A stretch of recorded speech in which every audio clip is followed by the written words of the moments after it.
Good evening, everyone. Thank you so much for attending the 2021 ECH Virtual Award Banquet. We are here this evening to showcase our students who attended the Science and Engineering Fair of Houston and their accomplishments moving forward. So at this time, I am going to welcome you. We will be showcasing our student projects up until about 6:15, and then we will come back at 6:15 to be able to start the full presentation. So once again, thank you so much for your time, and we hope that you enjoy our students' projects.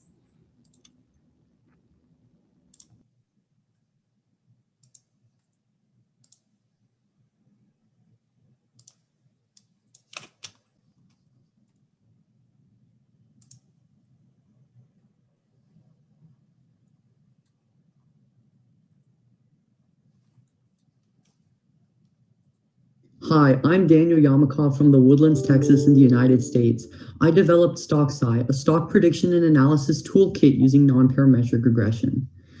While many argue that stock forecasting is ineffective, human emotion and market cycles have been proven to contribute to predictable patterns over many months. So how can we benefit from this? Well, non-parametric regression has the potential to effectively detect patterns that can help navigate traders towards a particular decision. The toolkit, which uses this approach, should be able to consistently generate forecasts within a confidence interval and beat a buy and hold approach and the S&P 500 index on a year-to-year basis. So the toolkit was written in Python and utilizes the Profit library. The toolkit can plot stock information, train models, make predictions, and quantitatively analyze models. And due to time, I will only review how the toolkit actually creates these models. So here the function trains an initial model from 2015 to 2018 and then plots predicted prices against real historical data. And if you want to see forecast components, you can do that too. When optimized, the toolkit consistently beats the confidence interval, the buy and hold strategy, and the S&P 500 index. Auto-fitted forecasting flexibility and cloud deployment makes this solution very effective. So what impact does this project have? Well, I believe in the democratization of the markets. Open source tools make investing more accessible to everyone. And with the top 10% making half of all pre-taxable income and retail traders flocking to the markets at record rates, the stock market could potentially be one of the most efficient wealth equalizers in an open market. In the future, the program can be expanded to other markets, and an algo trader could also be developed, ported, and integrated with stock brokerage APIs. Thank you. And we are rolling. Hi, hello, my name is Stephen Zhang. Welcome to my TED Talk, and today I'm going to be talking about how I was able to separate fat, oils, and grease, also known as fog, from water. Now, a bit of background information. When fog clog up in pipelines and sewers, they create something called fat breaks, and fat breaks are a very big problem that they cost quite a lot of money to remove. In New York City alone, it costed $90 million for 1 year of fat break removal. Think about this for every single major city across the globe for the span of a decade. That's quite a lot of money. So what I want to do is create a efficient and low-cost method that could very easily separate fat, oils, and grease from water. Now, to get the separation, I need two properties. I need to have a mesh that's super hydrophilic, and it also has to be super oleophobic. It has to let water through and oil out. Now, to get this super hydrophilic and super oleophobic properties, I need two more traits. I need uno, which is a nanometer size roughness, and a dos, which is a water film that comes via a hydrogel. Now, from what I read in literature, most projects either focus on one or the other. They either have nanometer size roughness or they have hydrogel. They don't have both. But with my project, what I want to do is get a synergy of both. So I will have a layer of nanoneedles and then on top of that, a layer of hydrogel coating. Now, my actual design is rather simple. There's 3 steps. There's a copper coating that comes via electroplating. There's a formation of nanoneedles that comes via a replacement reaction. And finally, on top, there's a hydrogel coating layer.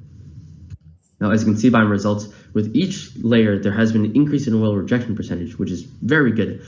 However, it's only getting a synergy of all my factors, of this nanoneedle size roughness, of this hydrogel coating layer, that there's a 100% rejection rate of the oil, which is, well, quite literally the best result you can get. You can't really get much better than this.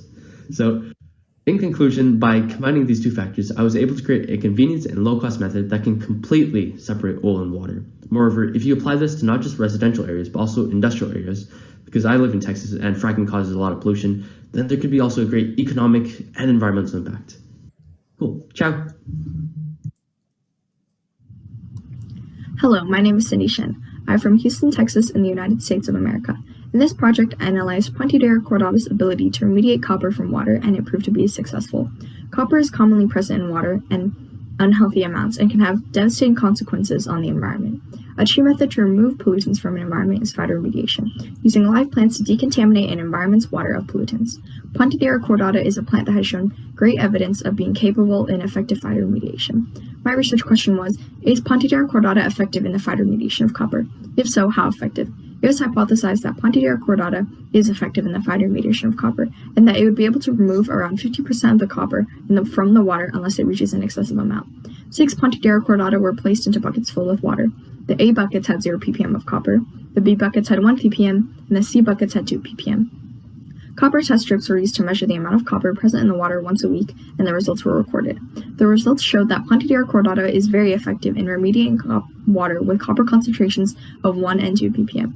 A large drop in copper occurs for group B and C during the first week. In the first week, the plant has less copper in it than in the water, so it can easily absorb the copper using its roots. However, at a certain point, the copper in the water becomes less than the copper in the plant. This requires the plant to use extra energy to continue to absorb the copper, going against the concentration gradient, slowing down the process. In conclusion, the results provide an answer to my research question. Yes, the plant is effective in removing copper from water. The findings of this experiment parallel studies done by other scientists with Pontedera cordata, reaching the same verdict that Pontedera cordata is a plant with great capability in phytoremediation.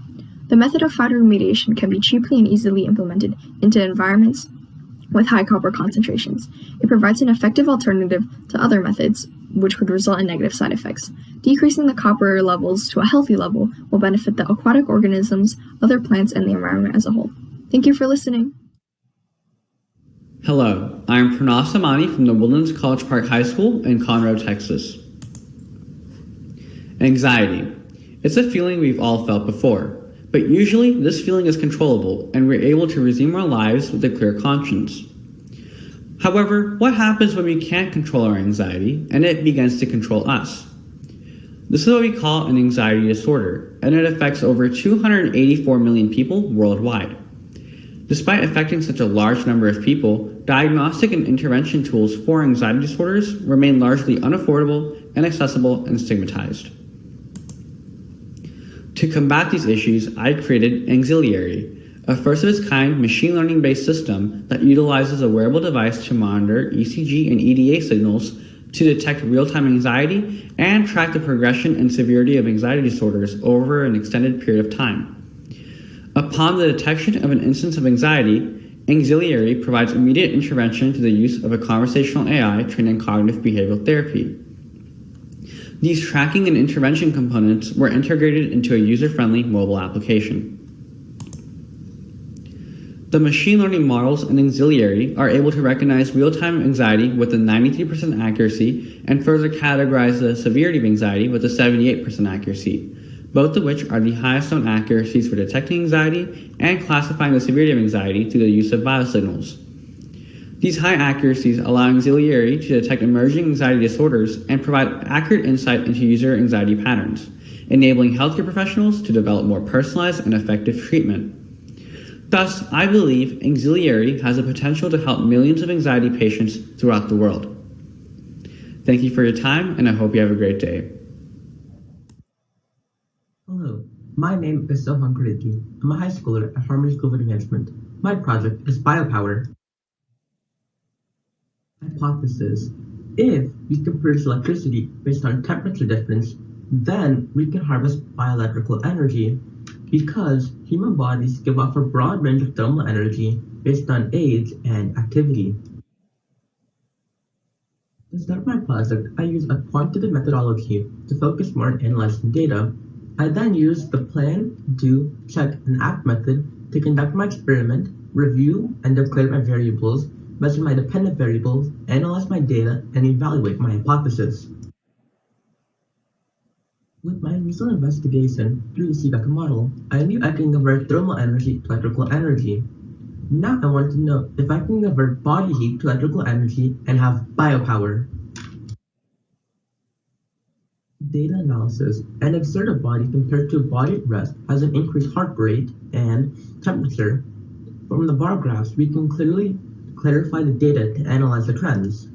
Furthermore, from the bar graphs, we can see that the copper was the most efficient to absorb the heat and provide the greatest temperature difference to produce the most energy. In conclusion, it showed my hypothesis was correct. I sincerely thank you for your time, judges. Hi, I'm Max Obert, and I'm from the Woodlands, Texas in the United States. Along with my research partner Logan Murray, we designed a naturally altitude compensating rocket nozzle called the Aerospike.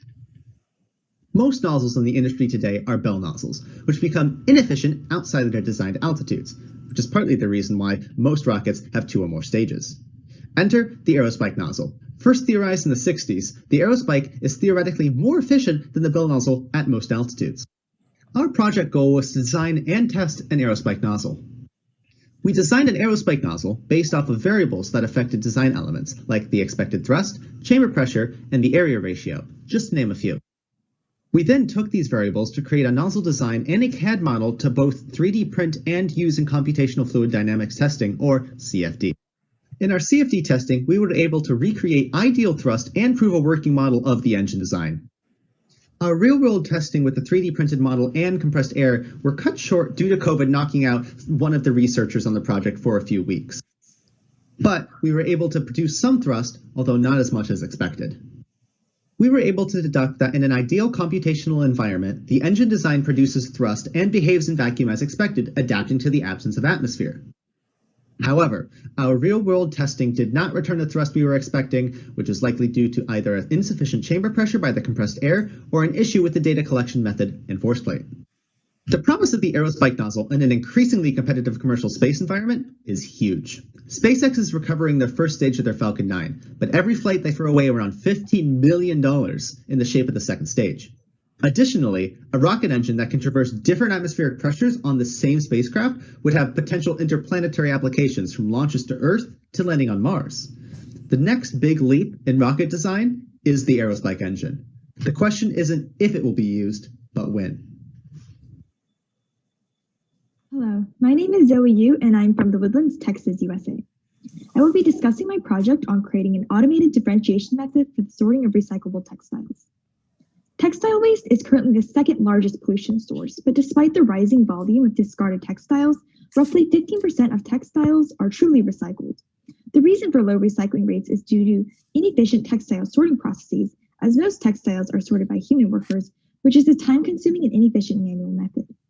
A possible solution for the recycling question is the utilization of hyperspectral imaging, a technique that assesses images based on their light absorption properties. And because different materials will absorb, reflect, and transmit light at different wavelengths, HSI can create signatures that are unique to the material. For experimentation, I first identified and labeled standard textiles for sample preparation. I then captured HSI images of standard textile samples from the 400 to 1000 nanometer range in 10 nanometer increments in crop. For the results of fabric composition, denser weave types typically display lower variability. And because some maps showed huge spectral variability, I took it as an indication of external factors that could have interfered with the data. So I evaluated samples that showed consistent trends in the spectrum. And for fiber types, rayon's high reflectivity made it easy to differentiate, but other fibers like cotton and polyester generally displayed similar trends. So for cotton and polyester, I found that the 120 reflective value was a good benchmark for potentially finding a significant difference in the material's light absorption properties. And although automated differentiation was conditional, generally cotton textiles reached the reflective value at a shorter wavelength. So to analyze if my results were statistically significant, I performed a t-test and obtained a probability value of less than 0.05, which indicated that the differences in the wavelengths of cotton and polyester were not due to chance, a promising step into the potential automated application of the textile recycling process. For future work, I plan to explore other camera equipment such as the snapshot hyperspectral imager. Thank you. Hi, I'm Fade Ganesh, and this is the Stable Shores project from Sugar Land, Texas. In the United States, coastal erosion results in the loss of about 80,000 acres of land annually. Our prevailing response is to build conventional structures. These structures are both costly and not necessarily effective at reducing erosion rates. So the goal of this project was to compare the cost effectiveness of existing methods of coastal defense to novel structures. In order to do so, I performed an experiment to test the effectiveness of each structure, developed a mathematical model to project structures' effectiveness at reducing storm surge, conducted a cost analysis of each structure, forecasted the impact implementing these structures would have on the Texas coast, and used insights from the project to establish guidelines for future structures. I tested 6 structures altogether. On the left, you have your conventional structures. On the right, the novel structures, which I designed. They include the net and the Bernoullis. So the physical experiment, the way this worked is the wave actuators out here generate the waves, and the middle set the structures. Behind each structure I had a 2-setting positive gradient, which I could raise and lower to mimic different beat sneezes. And at the far end were my measurement devices arranged in a grid across the beach face to measure erosion rates. So it turns out the Bernoullis were the most effective structure. In fact, they cost approximately 50% less than the next solution, and the mathematical model projected that they would cut storm shear heights by about 67%. So the success of the Bernoullis allows us to establish the golden standard, which says that in order for future structures to be effective at mitigating erosion, they must first resist the wave at all levels, like the Bernoullis, which were the only structure tested to resist the wave at 3 separate levels. Second, the structure must restrict the vertical oscillations of the wave. As the wave passes through these cones, the vertical oscillations of the water molecules are restricted. And so, what does the Texas coast look like by the year 2100? In the control case, where we spend $0 on protecting the coast, we lose approximately 23,500 acres of land. That totals to around $235 million lost in land alone. That number does not take into account the cost of relocations, damage to key infrastructure like the Port of Houston, etc. The Bernoulli's case, the most optimistic estimates actually project that we would be building back land. And so before we leave, I'd like to leave you with just one last thought, and that's that while the structures tested in this experiment may be just experimental, they are proof that there are better ways to go about using our resources than building taller, stronger, and bigger. Hi, I'm Sanush Monaghan from the Woodlands, Texas, and I constructed a negative binomial regression model in order to effectively predict dengue cases using weather factors. The reason I wanted to do this project was because, unfortunately, a few years ago, both of my brothers were diagnosed and hospitalized due to dengue fever. I saw just how scary the disease was firsthand and wanted to contribute to put an end to dengue fever. The prevention of dengue fever is the only viable option to protect from infection because proper medication is still unavailable. And the life cycle of the vector, the Aedes aegypti mosquito, is heavily influenced by the weather in its environment, which is why the question of the study was, which weather variables significantly affect the number of dengue cases? I hypothesized that all the weather factors tested would do so. This is the negative binomial regression model. I considered 6 different models for this study. I determined the final model as the model with the highest prediction accuracy, which in this case was negative binomial model under case B. Under this model, the variables rainfall and average wind speed were statistically significant with p-values less than 0.05. So what does this all even mean? Well, looking at the coefficient for rainfall, for every inch of rain this month, the number of dengue cases goes down by 0.09%. On the other hand, for every 1 mile per hour increase in the wind speed, the number of dengue cases goes up by 19.65%. The negative coefficient for rainfall is likely due to how rain droplets can be a physical risk for flying mosquitoes. With fewer mosquitoes flying for safety concerns, fewer can transfer the virus. On the other hand, the positive coefficient for wind speed is likely due to how wind may help mosquitoes spread themselves across a region, which can increase the likelihood of humans coming into contact with mosquitoes. The above table demonstrates the effectiveness of negative binomial model B in its predictions. Officials could compose future predictions of upcoming dengue outbreaks by utilizing this regression model. The findings of the study will help health officials prepare for potential outbreaks in vulnerable regions, minimizing the severity and fatalities of future dengue epidemics. Thank you. Hello, my name is Megha, and today I'm going to be presenting my project, The Effect of Smoking on TGF-beta Signaling in Breast Cancer. Breast cancer is the most common cancer among women, and smoking is known to cause breast cancer. Now, the exact mechanism linking smoking to cancer cell formation is still unclear, but nicotine is known to cause several cell signaling abnormalities. Cell signaling is a mechanism that cells use to receive and process signals that control basic cell activities. There's numerous cell signaling pathways within the cell, including transforming growth factor beta, or TGF-beta. TGF-beta is a regulator of cell growth and remodeling, and it's known to accelerate cancer cell evolution. Basically, within the cell, TGF-beta can just facilitate normal cell growth. But through different inflammatory factors such as smoking, TGF-beta can cause a buildup of inflammation to occur. And that can lead to tumor formation, where TGF-beta can help the cancer cells evade from the body's immune defense. And that can help the tumor metastasize to different parts of the body. So my research question is, how does smoking affect TGF-beta signaling in breast cancer? And I did this experiment using bioinformatics tools to analyze the gene expression of 207 breast cancer patients and breast cancer cell lines that were exposed to nicotine and tobacco smoke. I obtained this data from publicly available data sets from the National Institute of Health. What I found out was that smoking can indeed promote breast cancer formation through the TGF-beta pathway. This is important because in future research, we can utilize these differences in TGF-beta to better understand which stage of tumor we're at and use that to promote better and more personalized therapeutics. TGF-beta can also be used as a biomarker for detection and treatment of tumors. Thank you so much and have a wonderful day. My name is Sohi Patel, and I'm from the Woodlands, Texas, in the USA. I invented a novel bio-based polyurethane foam system that is sustainable and scalable in both synthesis procedure and chemical composition. It is based around biomaterials, non-toxic chemicals, and industrial byproducts and waste. Polyurethane foam is an extremely common construction material that is non-renewable and toxic in composition. For example, the 1984 Bhopal gas tragedy was one of the worst industrial disasters in history, with an injury toll of over 500,000 and counting. The chemical that leaked, methyl isocyanate, was and still is one of the main components of polyurethane foam. This toxic chemical continues to persist in the Bhopal area and in many areas of heavy polyurethane use worldwide. I developed both a novel biopolyol and bioisocyanate compound that form a bio-based polyurethane foam system when reacted together. I used crude glycerol, a byproduct of a local biodiesel plant, soybean straw, a waste product of a local soy farm, and orange peels, a waste product of a local juicery, to synthesize my biopolyol in a simple one-pot procedure. I then used soybean oil to synthesize my bioisocyanate, and was able to fully recover nearly every solvent and regenerate the silver cyanate chemical in the process. My bio-based polyurethane foam system performed similarly to standard foam in a number of tests, such as compression set and thermal and humid aging, at an extremely high level of significance. However, my foam outperformed standard foam at an extremely high level of significance in environmental safety tests, namely VOC emissions and soil biodegradability.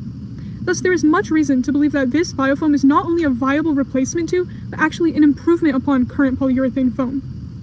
Often, the sustainability is seen strictly in chemical composition. Are you using non-toxic reagents? Will this material biodegrade or not? I made sure to address these questions when testing my product, but also addressed other equally important things, such as, does this material give more back to the earth than it takes? Or is this truly a circular regenerative synthesis process? And I believe that is where my invention outperforms other foams. I envision my bio-based polyurethane system in a variety of applications, but believe it would be best suited to large-scale construction as a high-performing, rigid, non-emitting material. Thank you. Hi, my name is Emma Johnson, and my project is a novel way to heat up space using lunar regolith. 50 years after the Apollo landing, the moon is now a main focus of human space travel and habitation among major world leaders. NASA has started to develop a lunar-based program that is a leading and viable exploration initiative that involves significant rock and soil mechanics for research and development. The purpose of this project is to help provide cosmonauts with a solution to conduct space heating on the moon using lunar regolith. Lunar regolith is composed of oxygen, silicon, and titanium, which are all the building blocks to design base camps using the moon's most natural resource. Utilizing this natural resource, a space heater will be conducted and built to achieve a temperature that would keep a lunar habitat warm. According to the data I collected, the addition of 550 grams of lunar regolith to a plain solar heater proved that the hypothesis was not accepted. However, the temperature surpassed the expectation of 10 degrees Celsius and increased by 42.7 degrees Celsius. These results indicated that the regolith doubled the temperature every 5 minutes compared to just the solar heater. Now, without regolith, the solar heater generated up to 65.5 degrees Celsius while experiencing some weather changes. When the lunar regolith stimulant was added to the solar heater, it generated 131 degrees Celsius. The temperature influx would allow the moon's night cycle to increase from 15 degrees Celsius compared to the normal temperature of negative 96 degrees Celsius. These results proved that the lunar regolith can change the livable temperature on the moon surface. Thank you so much. I'm Ashley Jackson, and I go to the Academy of Science and Technology in the Woodlands. My project was to find a more cost-effective and comfortable way of immobilizing for a patient during brain radiation treatment. Brain cancer is the 10th leading worldwide cause of death for both men and women in the world. The most common treatment, brain radiation therapy, requires the patient to be immobilized so that they restrict movement that can save healthy tissue from being damaged. The most common way of immobilizing today is the thermoplastic mask, which is found to cause severe panic attacks and can be very costly. I wanted to find a more cost-effective and comfortable way of immobilizing these patients to give them a better quality of life during treatment. This is a continuation project, so my last year's research found that tape immobilization, masking tape over the forehead and chin, restricts movement just as much as the thermoplastic mask does, and in a survey is more comfortable. However, tape does not place a patient in the same exact position for each day of treatment, and that is what the machine for radiation therapy is calibrated for. So this year, I wanted to create a device that can be used alongside tape that positions the patient in the same exact position. I created two designs, a sliding plates design, which pushes plates towards the head and creates the shape of the head. A second design is the head vest design, which creates a mold at the back of the head and is placed into a universal holder. Both designs were tested. I conducted an ANOVA test and t-test, and they were all found to be non-significant. The devices were able to position the participants in the same exact position for each time of treatment. What does this all mean? This means that with the use of tape, this is a more cost-effective and more comfortable way of immobilizing than the thermoplastic mask. Hello everyone, this video is intended to give you an overview of our project, the effects of different types of classical music on concentration. Our project is a continuation project that researches much more in depth on classical music's effect on concentration. This year, we incorporated a much larger sample size of having over 200 participants, and we also include more tasks and variables. We hypothesized that slow, modern classical melody helps a person concentrate the most. To test our hypothesis, we created Google Forms to distribute to participants.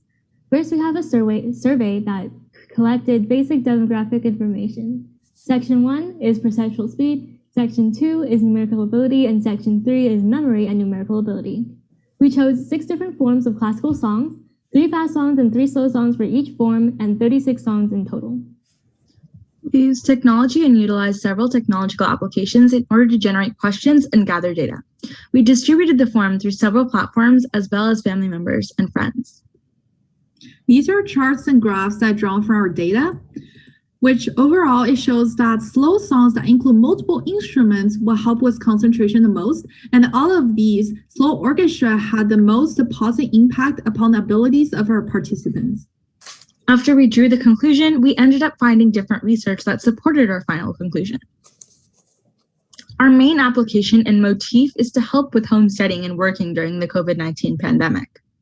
And here is a list of our possible errors, and thank you so much for watching. My name is Elisa Noro and my partner is Joyce Wong. We will be presenting our project on assessing the efficacy of tsunami mitigation using computational fluid dynamics. Tsunamis are exceptionally large ocean waves that are deadly to people and destructive to property. Mitigation methods are employed as tsunami protection, but computer simulations or scale model laboratory experiments are necessary to ensure their effectiveness. Scale model laboratory experiments are costly, and data regarding wave behavior may be incomplete. Simulation alternatives provide a cost-effective way to study tsunami impact at scale. In this study, the capability of computer models as a cost-effective means of assessing tsunami mitigation measures was demonstrated using computational fluid dynamics. Computer simulations of a laboratory-scale conical island with a seawall, breakwater, and a mitigation method of our own design were conducted to study three-dimensional tsunami runoff. From these simulations, the unmitigated case exhibited seaward side runoff as expected. This is shown in the image on the top left of the slide, and the plot below it depicts the water surface elevation on the seaward side of the island. From this plot, it was concluded that the seaward side could be partially protected most effectively using breakwaters. From surface motion animations, unexpected leeward side runoff was also observed, as shown in the image on the top right of the slide. The plot below this image depicts the water surface elevation on the leeward side of the island, and it shows that none of the mitigation methods studied were effective in suppressing the leeward side runoff. While the mitigation methods studied were designed to address head-on waves, simulation results showed that redirection of the wave was necessary to reduce lee side runoff. Future work with this model will focus on establishing quantitative accuracy through validation, as well as simulating actual island geometries with small circular shapes such as the Bobby, Okshiri, and Hawaiian Island, with the objective of developing a mitigation strategy to reduce lee-side runup in these island shapes. Hello, my name is Jason Nguyen, and this is just going to be a quick overview of my project. So my project was about building a forecasting model based on historical data that can predict a hurricane's intensity in the future. And since the model is based on historical data, the first step is to download data about past storms from here. And the raw data file looks like this, really big. Now, I'm actually going to skip over a lot of the details and the data analysis and the regressions, and instead I'm just going to show the actual forecasting model. So here it is. Let's run it. And so to test the accuracy of the model, we can pick a hurricane from the past and compare that, right? So for example, let's say we're dealing with this storm, and let's say right now it's December 5th at 0 a.m. So the current pressure of the storm is 985 millibars, and the latitude is around 34 degrees. So now we just plug that into the model, and the model predicts the wind speed in 24 hours. And in this case, it predicts the wind speed to be 63 knots. And in reality, 24 hours from that point, it was 65, which is really close. And that's it. Thank you so much. Hello, my name is Favorite Adigan. I attend Elif Elsick High School and I'm in 11th grade. My topic is the effect of wind turbine blade shape on voltage. My question is, which is the most effective wind turbine blade shape? My hypothesis states me testing the amount of electricity generated by a wind turbine using 3 different blade shapes: triangle, square, and rectangle. The rectangle blade with the most aerodynamic shape will generate the fastest amount of rotation compared to the triangle and the square. My independent variable is the blade shapes that are spinning. My dependent variable is the amount of voltage being generated by wind turbines, and my control variable is the wind turbine size and the wind turbine shape. The materials I used for this project, I used a stopwatch, I used the protractor, I used a voltmeter, I used a DC motor, I used a paper tape, I used a round craft stick, I used a cardboard paper, I used glue gun. So for my conclusion, I found out that the rectangle blade had a good effect on itself than it did on the others because it was the one with the fastest rotation. And yeah, thank you. My name is Jacob Daniels, and my project was comparing the efficiency and speed of high-level programming languages. I've always been interested in programming, and specifically very high-level languages, those that are more abstracted from hardware.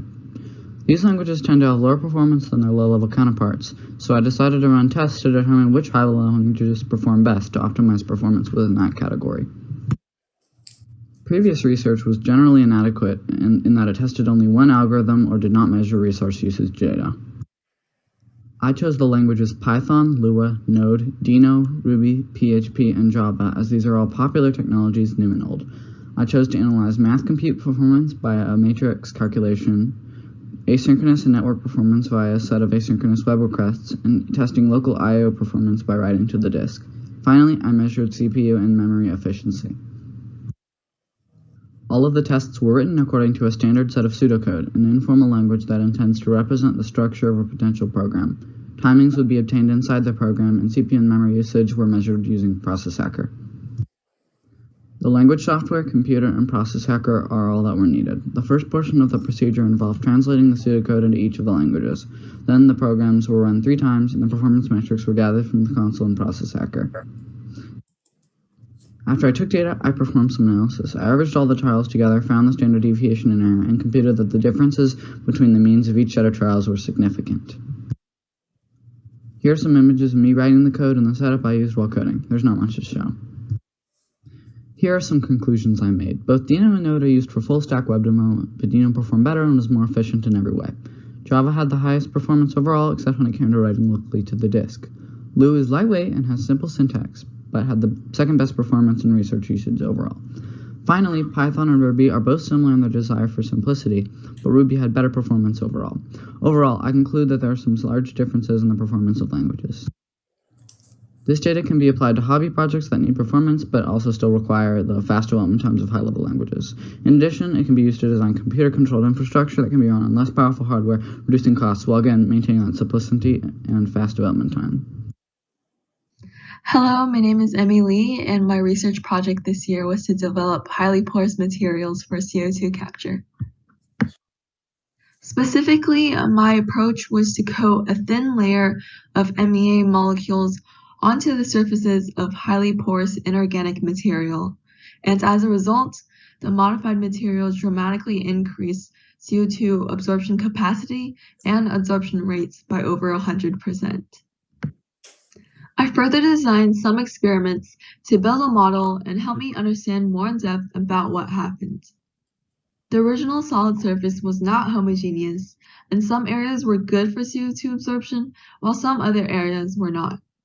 When coated with MEA molecules, the areas that were not able to absorb CO2 have now become more attracted to CO2, thus increasing total active CO2 absorbed areas and improving total CO2 selectivity and capture efficiency.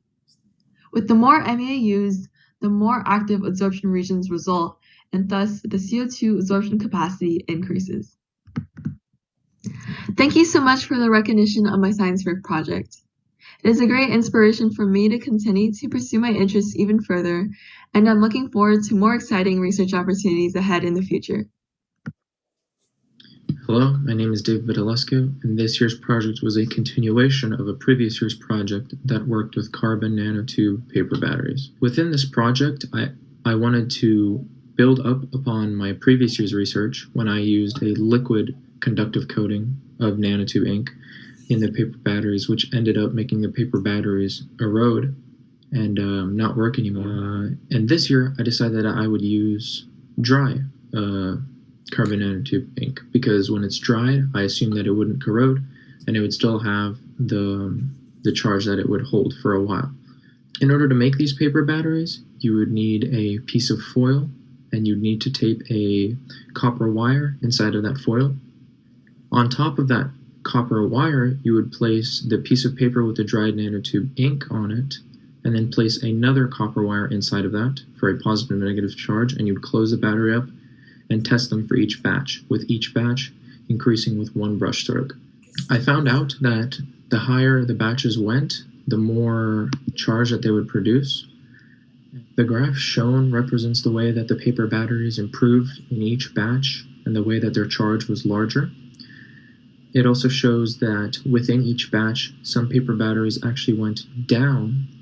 For example, in batch 2, it was less than batch 1, but I believe that it was because certain numbers were lower and were still included to make the data relatively equal. I enjoyed being able to continue this project into this year because I was able to figure out the question that I had, if a solid solution would be better than a liquid solution. And it was a great experience for me to be able to test all of these paper batteries and see which would be the best to use for actual people in homes or businesses. I want to thank the Engineering Council of Houston for selecting me for this award. Thank you.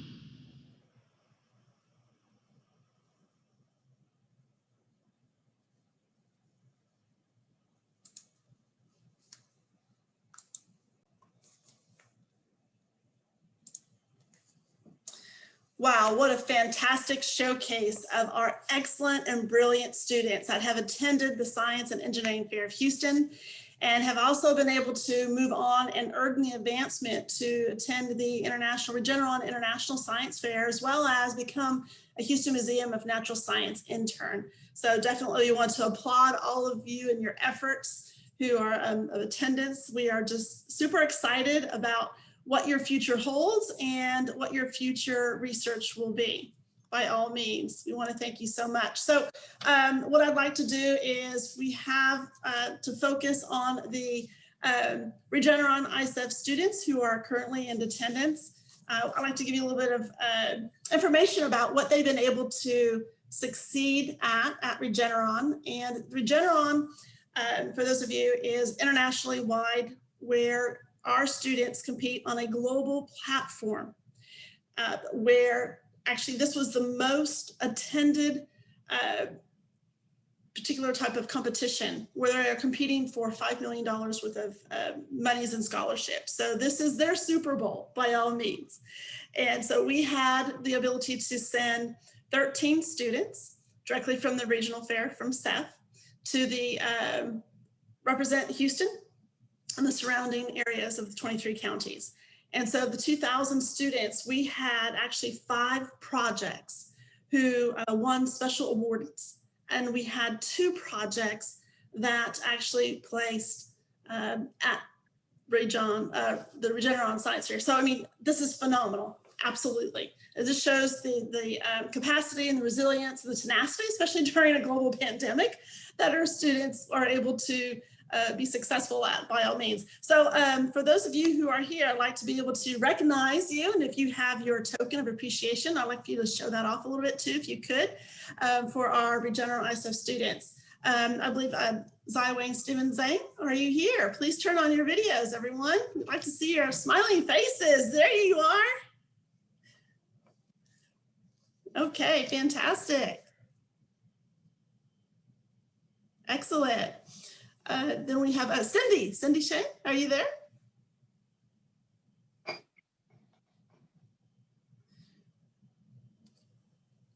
Fantastic, okay. Then we have Max Oberg. There's Max, wait, Max, there you go. Logan Murray. Logan can't be here today. Okay, great, well, you're representing too, fantastic. Thank you, Max. Then we have Ved Ganesh. There you go, Ved. Sanuja. Wonderful. And let's see, do I have anyone else that I did not see particularly from our ICEF students here? Sohan, there you are. Yes, Sohan, good to see you. Thank you so much for joining with us today. No problem, thank you. Thank you. Well, and let me give you this little bit of highlight here, of course, if I could. So for our students who won some special awards, we had Zaiwei Steven Zhang, who won the YM American Academy First Award of $3,000. And then we have, of course, Max Oberg, who's with us and also representing Logan Murray, his partner, was able to win first place $1,500 in the Aerojet Rocketdyne Foundation. Next, we had Zoe Yu, who won the award of $1,000 for the ASU Rob and Melanie Walton Sustainability Solutions Service. Then we have a certificate of honorable mention, Sanuja, and he won the American Meteorological Society. And then we also have, who is not with us, of course, is Sohi Patel, and she won the United States Environmental Protection Agency Patrick Hard Sustainability Award winner, who will travel to actually EPA's National Sustainable Design Expo. And our place award winners was Sohi Patel, who in the material science won 4th place for $500. And we have Ved Ganesh in engineering mechanics, who won 2nd place of $2,000. And so this is pivotal for the students and their particular STEM research. And we are just super excited. And I would like to kind of put all of you on the spot just for a moment for the students who are here. I'd like for you to say, give me a quick, what was the impact of Seth for you, please? So let me start, if I could, with that of Stephen. Well, this is on the spot. SFHGs, coming from a, I guess, district that doesn't have really a culture of research, going to Houston Science Fair is, I mean, pretty meaningful. It makes you inspired to go out and research even more. I remember coming in my sophomore year and just being kind of afraid because I was like, whoa, that's a lot of people, right? You walk in and you see hundreds of projects just lined out in rows and rows. And like, oh, wow, part of a much greater thing of research. And to me, seeing that just outside of my school district, outside of my actual curriculum that's supposed to learn, that's inspiring and it makes me want to keep on doing science. That's fantastic. Thank you so much for sharing. I appreciate that, Stephen. So Han, how about yourself? Hi, can you hear me all right? Yes, we can.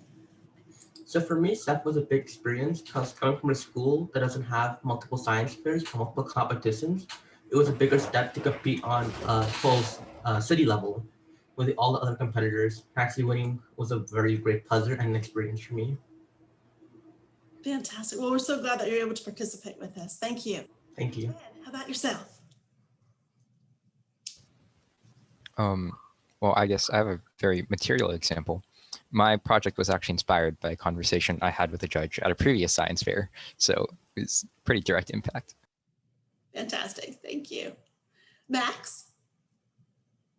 Yeah, I mean, just all the competition and the level of competition that requires you to really step up and really make your project strong, and which really helps prepare it for future competitions like ISF, which was great. Yeah.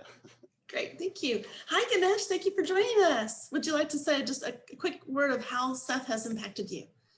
Yeah, sure. So I would say the biggest meaningful impact for me is because I got to really engage with experts in the field, and I got to really engage with my project and really talk about what I've done and how I've done different things, and being really questioned in a way that made me think. Like, it improved my critical thinking skills, my communication skills, and such. So that's how SEF has really impacted me. Wonderful. Thank you for sharing. Appreciate that. Cindy. I really enjoyed seeing people from all different districts participate in all the amazing projects that they all came up with. Fantastic. Excellent. Wonderful. And how about Sanaj? It really gave me a great experience because I was able to see different projects, and I was able to build up my confidence that I can use for future years and future competitions. Wonderful. Well, that's why we are here, is to be able to help foster your love and passion for continued STEM research, because you do make that difference for us. And you're finding that need and you are feeling that need. And we are just looking forward to seeing you continue to be so fruitful and charismatic in your research as you continue to be mentored by experts in the field and making that difference as you move forward. So at this time, I want to thank you so much. I want to make sure I got everybody who is here in attendance for our ISF awardees. I think I did. I just want to make sure. Okay. Well, we at the Science and Engineering Fair of Houston are so grateful for all of our sponsors, and especially for that of our sponsor for many, many years of Chevron. And Chevron has supported you and invested within you to be able to be successful within your research. And so at this time, I would like to introduce Miss Liz Schwartzy. She is the Vice President of Global Exploration. She is an amazing individual with her background. I'm just going to read a little bit of her bio if you don't mind. However, I think it's very important because she is once again, the VP of Global Exploration for Chevron Upstream based in Houston. She assumed that role in 2018, and she's responsible for Chevron's worldwide exploration program. She chairs the company's global exploration leadership team and is a member of Chevron's management committee and upstream leadership team. She joined Chevron in 1990 as a development geologist in the Gulf of Mexico and has held positions of increasing responsibility in the areas of exploration, reservoir management, finance, and business planning. She's worked on projects in Venezuela, Angola, as well as in the San Joaquin Valley and the Permian Basin areas of the United States. And from 2013 to 2014, Ms. Schwartzy served as a division manager of exploration of the Reservoir Characterization Services for Chevron's Energy of Technology Company. And from 2014 to 2016, she's a general manager of the exploration for Chevron Asia Pacific Exploration and Production Company based in Singapore. And immediately prior to her current role, she was the general manager of the exploration for Chevron Africa and Latin America Exploration and Production Company in Houston. So she holds a bachelor's degree in geology from Duke University, a master's degree from the University of Texas at Austin, and a master's in business administration from Tulane University. She's a member of the American Association of Petroleum Geologists, the Society of Exploration Geophysicists, and the Society of Petroleum Engineers. So without further ado, please let us give a warm welcome to Ms. Liz Schwartzy. Thank you so much for being here this evening. Well, thank you so much for inviting me. And if you can't tell from my bio, STEM has taken me all over the world. I was born in Massachusetts and grew up in New Jersey and New Orleans. My dad worked in container shipping and moved us around. But all those other places that you heard about, I went to because of my career. And my career has basically been because I chose to pursue a STEM degree in geology. I fell in love with it. With the first class I took, it's all the sciences, and if there's any budding geologists out there, just give me a call. One of the other great roles that I have now is I am Chevron's executive sponsor for the University of Houston, and I just feel so fortunate to be here representing Chevron as we support proudly the Science and Engineering Fair of Houston. I want to thank everyone for who's here this evening for participating in this virtual celebration as we recognize and congratulate all these students and the tremendous research that you've done that we saw in the video at the beginning of the program. I can tell that you put in many research hours for your project, and your dedication to your STEM education is really commendable in any year. But the fact that you did great research and persevered in the middle of a pandemic is absolutely amazing. So I congratulate and really applaud all of you for the energy that you have brought to bringing research into your academic career so early in your life. I also want to say hi to our colleagues from the Houston Museum of Natural Science. It's another one of Chevron's key partners in the Houston community and a place that I have enjoyed visiting for over 20 years. And I've been a member, gosh, probably for 15 years or so. Science, technology, engineering, and math is about opportunity and possibility. It's about imagining and creating and designing, and all of those skills and the underlying analytics work that you do around your ideas and your creative process. All of those skills today's youth are going to need to solve the many complex problems of tomorrow and even of today. And I think we're just seeing an explosion of the sciences in everyday news. And it's just really exciting for someone who's a STEM person. And it's why we at Chevron are really proud to partner with organizations like the Science and Engineering Fair of Houston and the Houston Museum of Natural Science. At Chevron, our approach to investments in education really is all about providing opportunity for you students to get excited about STEM learning and to pursue STEM courses in your higher education and ultimately careers, like I did. Like I said, it can take you around the world. You are the future scientists, technology innovators, engineers, and math experts we need to keep us moving forward. We need people like you who, even during a pandemic, persevere, keep going, keep working on your research, keep working together virtually, probably for a lot of it, and keep learning. And again, thank you so much for being here, and thank you for inviting Chevron to be a part of this important event. It is truly our privilege to partner with you. Thank you. Thank you so much, Ms. Liz Schwartzy. You know, it absolutely is a team, and we're fostering these wonderful, brilliant young people who perhaps maybe one day will be working at Chevron as well, too.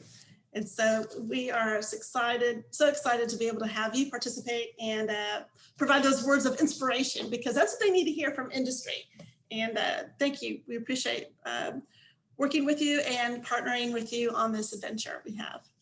You're welcome. Thank you for having me. My pleasure. Our pleasure. Absolutely. So at this time, I would like to also bring on, if we could, Dr. Carolyn Sumner, so she can go ahead and have the presentation of the Houston Museum of Natural Science awardees. Well, it was great to see so many of them tonight. And our job is getting bigger and bigger. I want to first of all commend two of our interns have offered to be volunteers and still work and allow us free more money. And so we're actually going to be able to bring in 2 more interns, and we've found them as well. So that's great too. Our biggest sponsor, well, we have 2 equal level sponsors, the Engineering and Scientific Council of Houston, along with the partner societies that work with us, from DeLorean to the American Institute of Chemical Engineers, to the Houston Geological Society, the IEEE, the Society of Petroleum Engineers, all fund students who work. And then we add to that the equal number of students who are funded through a NASA grant that just got renewed called Open Space. That program last year generated 1.3 terabytes of imagery. Ended up with 2 segments of our planetarium show that were opening in a week.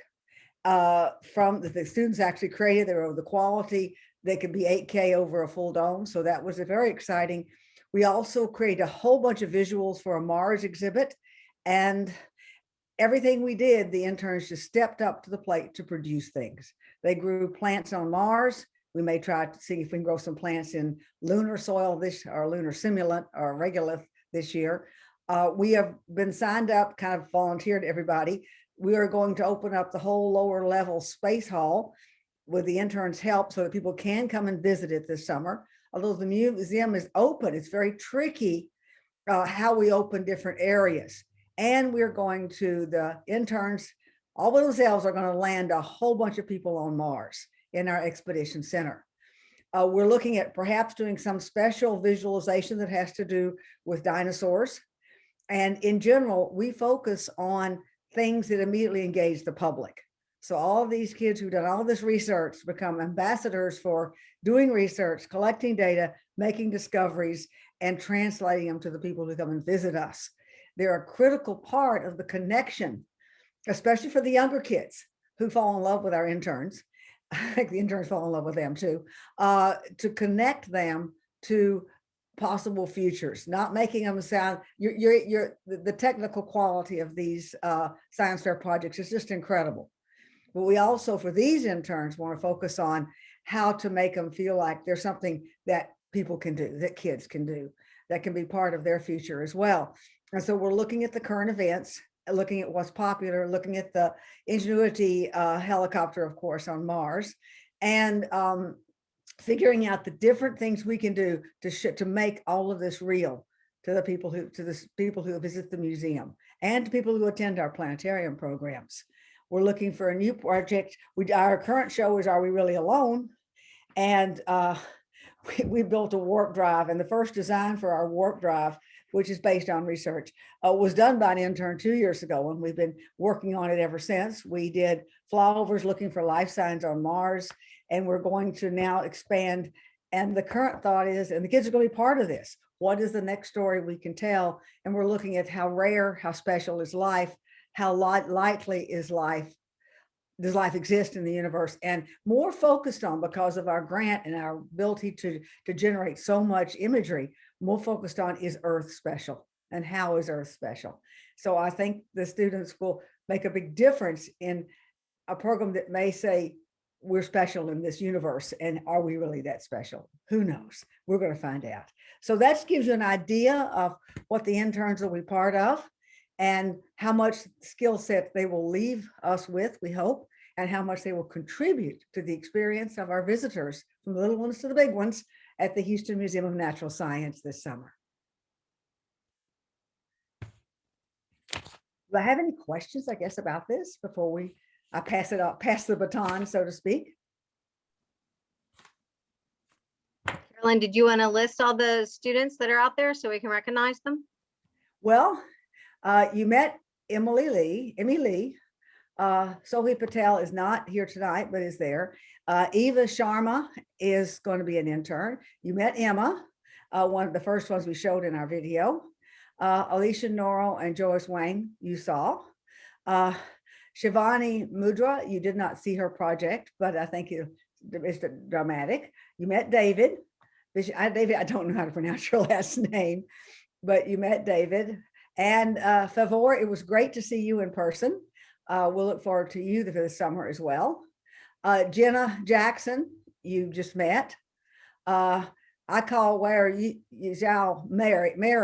after we all messed with her name all summer, last summer, and she created a lot of graphics for us, by the way. And Mary, we're still using them. Thank you. And then Acacia, Yoto Zamata, you met. Jacob, it was great to see your project. I think that you're going to make a lot of difference in our software. We're looking for kids who can just grab a new software package, look how visual it is, how it works, and make programs with it. I think you can. Jason, Wynn, also. Then we had the 3 students who worked on the music program together, and we look at teams and that would be Lahitha and Kafan as well, because teams put together tend to put them into the working at the museum. They're going to work on their own. We give them ideas, we monitor them, but they are doing it. They're doing all the projects, and teams work out very well for us as well. And Camille Choduk is also the last person, but each one of them was picked out by the society that is awarding them the prizes. And we tried to make the whole group look like something that would really work well together, as we did last summer.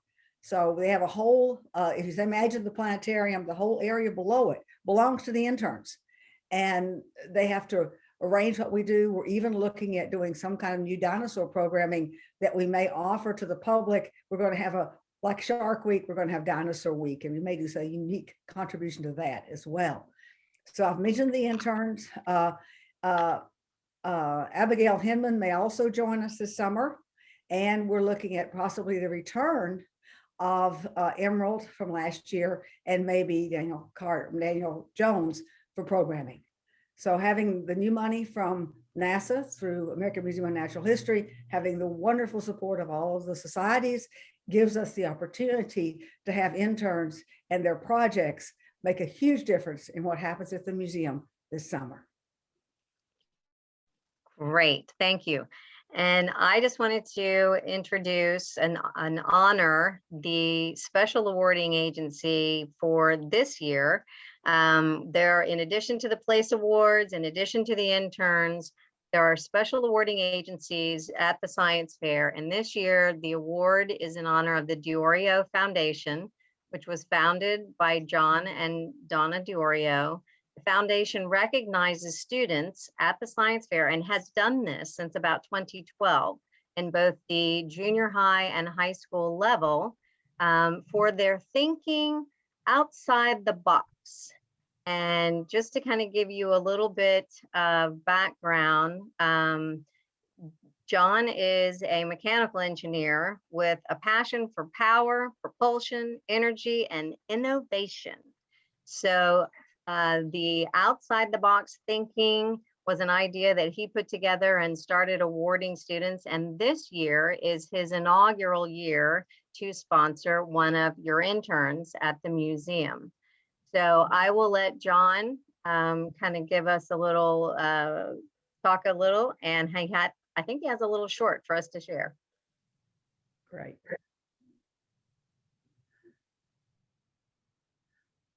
Also, John, I might add that we'll invite you to come and meet all the interns and see what they're doing this summer as part of the program.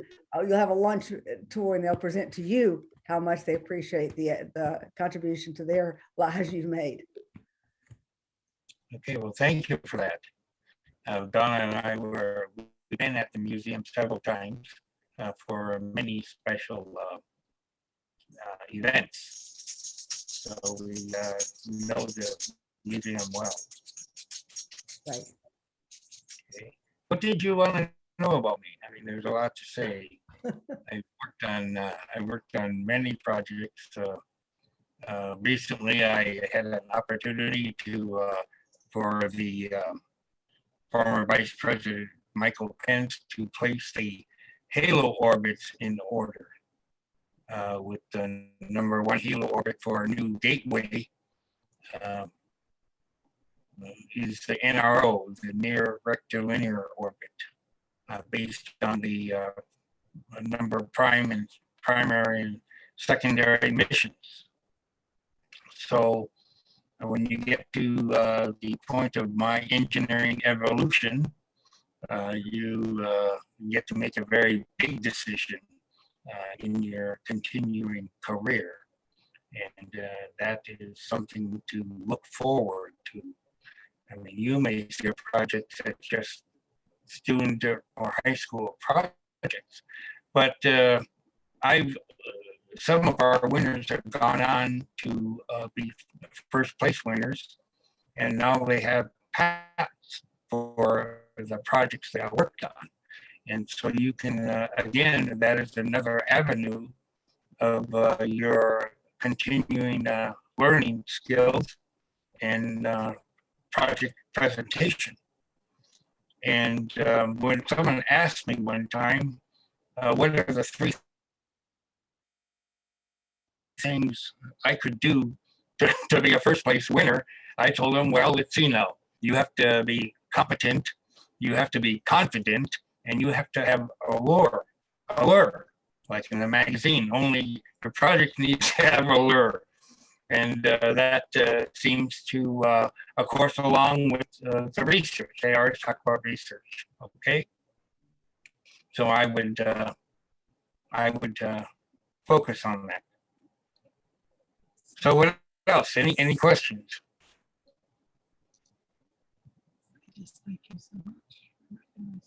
Well, yeah, and I have to thank you, of course, for recognizing it is 10 years. This is our 10th year.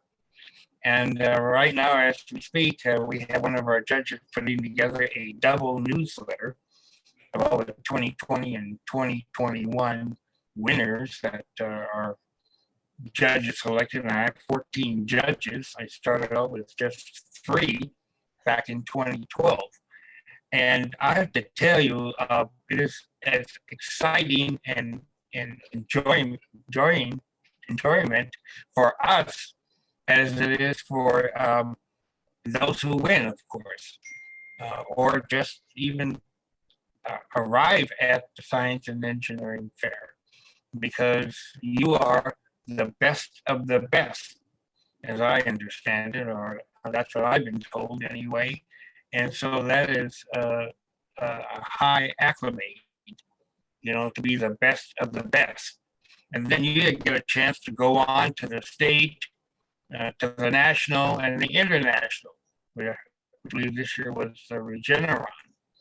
And I've already reviewed all those winners and all their projects. Okay, so having said that, how many here present are Regeneron winners? Do we have any here? Are you referring to like special awards or? Well, how many awards? I don't know how many total Regeneron awards there are, but are there any here?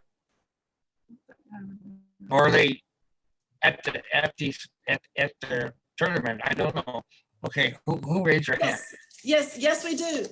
Actually, John, we do. We have Stephen Zhang, we have Cindy Shane, Sohan Kirti, Max Oberg, representing also his partner. We have Ganesh Vanu, we have Ved Ganesh, Sanuja Manaji, that's here. And so we do have these students who have advanced to regional ISEF and have actually 7 students have won the awards. Great, thank you. Congratulations to all of you. Okay, any other questions? Any questions? John, would you like for us to show your videos from the outside the box thinking? Yeah. Do you have a video? I sent you our winners. Go ahead, please. Sure. One moment, please.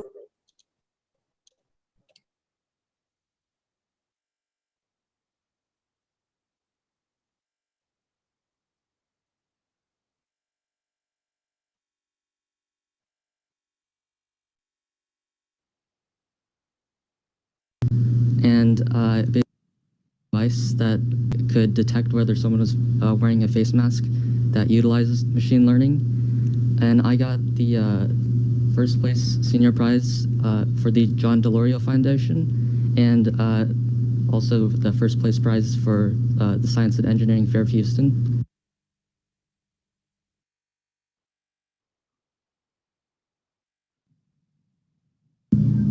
My name is Angie Tong. I am in Sartarsha Middle School. I'm in 7th grade, and we won for the Mechanical and Civil Engineering Division, and our project was how to make EcoCooler more effective. And it was basically about how we can help people who don't have electricity, just an easier, cheaper way to cool down the house, because it gets really hot in Houston. And so our prize was the special award for the DeOrio Foundation, and we're really happy to receive it.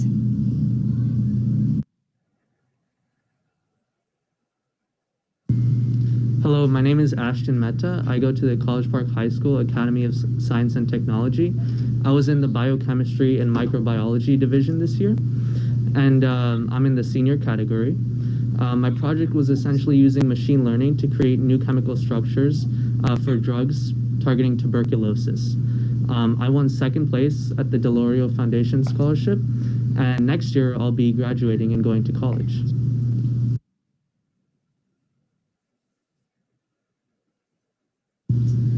My name is Campbell Withrow, and I go to the Academy of Science and Technology. I'm in the senior division, and my category is physics and astronomy. My project was using sound waves to extinguish fire. We used candles, and we tested different frequencies to see which one would be more efficient in extinguishing a flame. We got 1st place in the DeLorean Foundation, and we plan on going to science fair next year.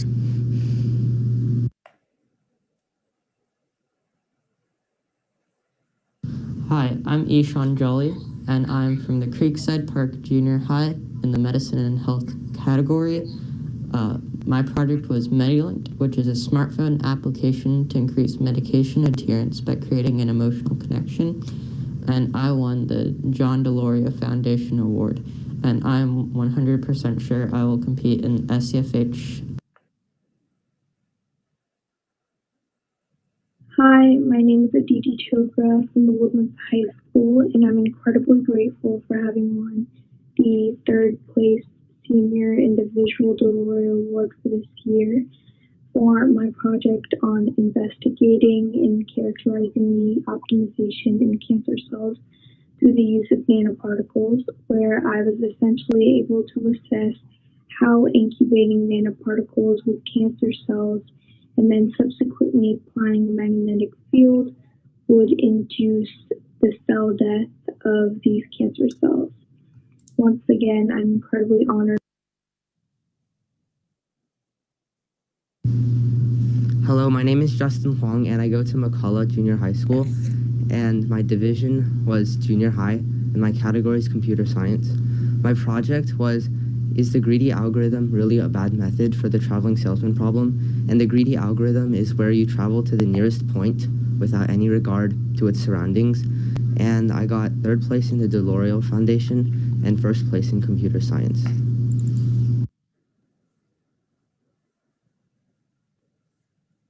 My name is Rohit Pawutwa, and I go to Knox Junior High School. My division was the junior division, and I was in the category of robotics and intelligent machines. My project was chest X diagnosis, creating a diagnostic tool for different respiratory conditions. The aim of the project was to create a more accurate and efficient diagnostic tool for different respiratory conditions in order to enable better and more effective patient treatment. I won the John M. DeLorean 1st place prize for robotics and intelligent machines, and I do intend on competing at CEF next year.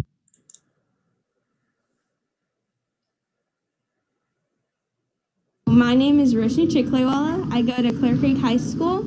I am in the biomedical and microbiology division, and my project is the use of enzymatic activity. And so what I did was I had different little potato, wheatgrass, and other thing, and we figured out how much enzymatic activity was in each of the microbiome, and by using spherification. I won 2nd place, and I'm in the Science Fair of Houston 2020 election.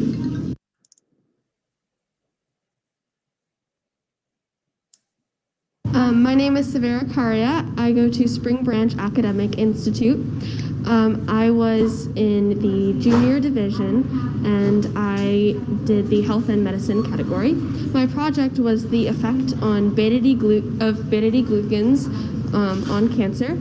And I tested a specific antigen in dates that I thought may affect cancer in a specific type of flatworm called planaria. And after my experiment, my first trial was successful and it worked. I won 4th place in the Diorio Foundation, the junior individual, and I will be participating in SEFH 2022.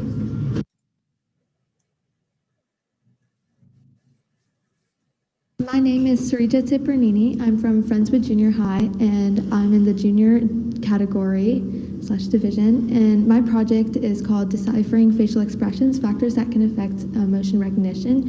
And so basically it's about how facial expressions and like how they can be affected by different factors like age, gender, education level, fitness level, and like how people recognize them and how it's affected by those factors. The prize I won was 2nd place, and I got this special award from Mr. John Diorio, and I will be participating in the SEFH in 2022. Wonderful work, John Diorio, for the impact that you've made over all this time. Thank you so much for your continued support of our students in STEM. Right. Let me just explain our judging process. Each judge more or less selects a category that they are knowledgeable in, and they have to review every project within that category. And sometimes the categories are so large, they have 30, 40, 50 projects. So we have to get 2 judges and split them. So this year what we've done, we had a 1st and 2nd place. They all get a numerical score and they're in numerical order. So the highest score, the 1st and 2nd score in that example would get a prize, series of prizes. So, and we'll continue. I mean, I plan on expanding again. We have more interesting prizes. We do have a robotics right here in Houston. We have or the Woodlands actually, we have a annual drone and robotic summit, and we get the top manufacturers from all over the world at that summit, and I would like to give a couple of free entries. It's a 2-day event, and that would be a great prize, I believe. So I'm looking forward to next year. Excellent. Well, thank you once again. We appreciate it. And welcome and congratulations on this honor, John. And also to Donna as well, because I know that you and your team are superstars for our students. Thank you so much.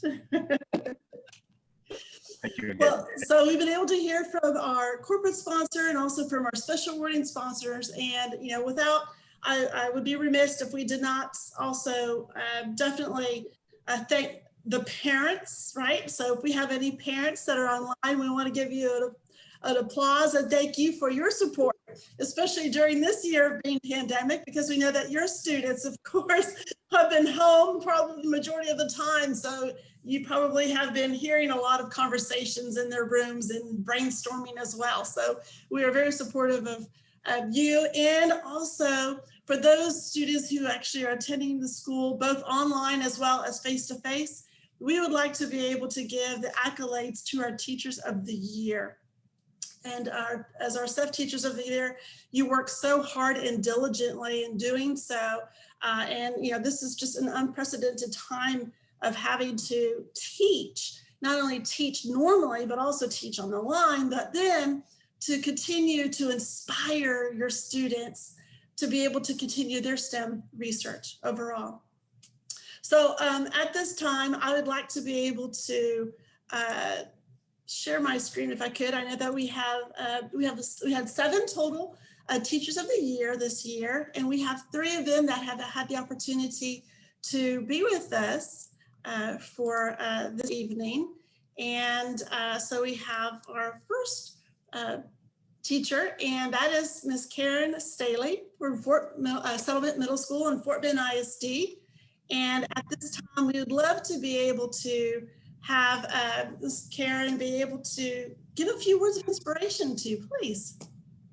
Sure. Thank you so much. I'm just so thankful to be here, and it's just such an honor. But, you know, every day I feel honored to get to teach science and to get to work with programs like the Science Fair, because I often think of it like building a fire. When you start, you have that first small hint of interest, and that's like that small flame, and with the encouragement and the support, that's like oxygen for the kids, and it builds their interest, and pretty soon, you know, that turns into a passion. And it's just so cool to be able to provide the opportunities to do science fair and other things, and just, you know, allow them to grow. And, you know, to me, young people, especially those kids, you know, just that have that mind, young people that want to grow and have a passion to change things in the world, they're our fire and our future. And it's exciting to see what they're going to do in the world, and to help them be a part of that and give them that avenue is just it's a real honor to me to be able to do that. And just, again, to get to see all the cool stuff that kids come up with. So thank you for letting me be here. Well, thank you so much, Ms. Daly. I appreciate that. And I'm going to put you on the spot for a moment, if I could. How long have you been inspiring your students in STEM? So this is my 25th year of teaching, and 24 years in the school district where I am, but 25 years total. And I've been doing science fair since at least 2001. Wow, that's amazing. Well, definitely you so well deserve this accolade and honor for all of those years of efforts, and you know, putting those seeds of wisdom and support in your students. And I'm sure that many of your students have become, majority of them, all successful in what they have in their endeavors, and because of you. So thank you so much. Thank you. Next, at this time, I would also like to be able to share, and our other teacher who's awarding is actually going to be Mr. Arthur Graham, and he is from Hastings High School 9th grade center. So Mr. Graham, are you here with us this evening? Yes, I see you are here. Hi, everyone. My name is Arthur Graham. I'm a biology teacher. I'm going to keep this short by just telling you my favorite thing about science. And it's that science teaches you to embrace failure, which is normally a really hard thing to do. Having a fear of failure can be socially and psychologically crippling. It can keep you from trying new things and from discovering who you are as a person. Science is awesome because it teaches us that failure is valuable. It's information that shows us how to be better. And being involved with the scientific process allows you to experience that firsthand.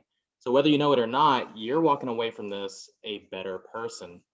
So thank you to everyone for being here, for letting me be here, and especially to these students for contributing to science. I had a blast. That was awesome. I loved your presentations. Thank you so much, Mr. Graham, for, you know, once again, planting that seed of excitement about STEM. And I love the idea of what you said. We cannot be afraid of failure, because failure is what launches us into other parts of experiences and the unknowns, by all means. So may I ask, how long have you been able to work with your students as well? I'm always impressed when someone can recall how long they've been doing this, because I don't really count. So I think it's my 8th year teaching. 8th or 9th, somewhere around there, 8th or 9th teacher. And I've always been a biology teacher. Fantastic. Well, thank you once again, and congratulations, Mr. Graham. Thank you so much. Absolutely. And of course, we have our third awardee. That is Mr. Matthew Heinmarch from William B. Travis High School from Fort Bend ISD. Mr. Heinmarch. Hello, everybody. How are you? My name is Matt Heinmarch. I guess I look a little dark where I am in the house right now.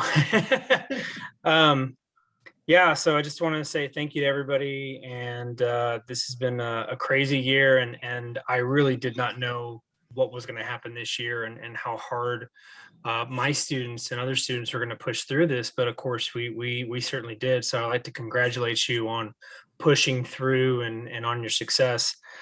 Research is not easy, as you just heard. That's one of the hardest things, is hitting hurdles and then trying to figure out how you're going to get past that, or how you're going to work your way around it, which, as you just heard, is a valuable thing to learn in life. And it's not always easy to get back up on it. But I think that, I try to get inspired by things around me, and didn't plan it out, but in hearing that the students speak tonight, or this evening, you can hear that there's a passion there that needs to be fed. And I teach AP courses. So in high school, a lot of students take a lot of AP courses, but there's something missing there that the content can't feed. And it's that ability to allow them to create and try to solve problems on their own.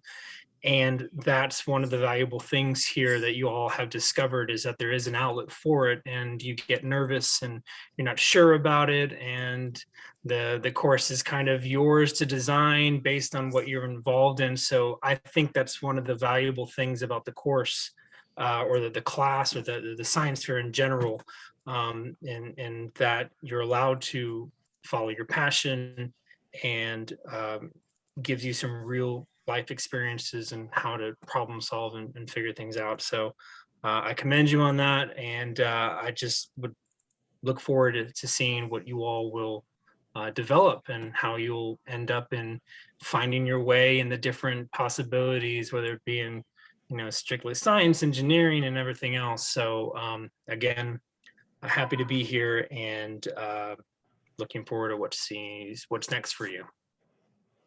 Well, thank you so much, Mr. Highmarch. And I'm going to ask you the same question. How long have you been, planting those wonderful seeds of STEM thoughts into your students? So I have been teaching for 11 years. And what's funny is that at Travis, the reason why I came there was to do this. My background was in research, a lot of research. And one of the reasons why I came there was to teach the class and take over for science fair. So I've been doing it as long as I've been teaching, basically. So. Well, thank you. All of you are absolutely amazing role models for our students, because I have to be biased. I believe that teachers are what make every other particular field happen in career. Because that's how you learn, is through the teaching capacity of it. And I employ that you continue, please, making those great impacts for your students, and pushing through, and especially, pushing through the pandemic. You can do anything right now at this time. And so hopefully that, we're moving back face to face for our next school year. And I'm so excited to see your students, because they are the beneficiaries of your wisdom. And we want to thank you all for being here and taking this time. Additionally, I'd also, for those teachers who have not had the opportunity to be here due to other commitments, I just wanted to be able to name them as well. And that is from Ms. Lauren Cooper from Clear Falls High School. And we also have, Joseph Eubank, and from the Academy of Science and Technology. We also have Ms. Donnie Welsh from Friendswood High School. And we also have Ms. Michelle Beineman from McCullough Middle School. So once again, everyone, let's please give them an applause and a hand of all of their hard work, and together making that positive impact with the students. Thank you so much, everybody. Okay, Ms. Sue Pritchett. And I just wanted to thank you all for being here. And I get the pleasure of introducing our keynote speaker tonight. And Dr. Ali Tura has had quite a variety and still continuing his career. He started his own company after graduation. He's worked in the industry for super majors and independent company before joining the Colorado School of Mines to teach in 2016, where he is also co-directing the Reservoir Characterization Project Consortium His interests are wide and varied, from the petroleum systems with that reservoir characterization and time-lapse monitoring, data analytics, microseismic, and the fast-changing fiber optics technology. Obviously, Ali is a scientist, and I will let him tell you more about what he's been up to. Thank you, Sue. Can you hear me well? Yes. Okay, great. Let me try to get this slideshow started.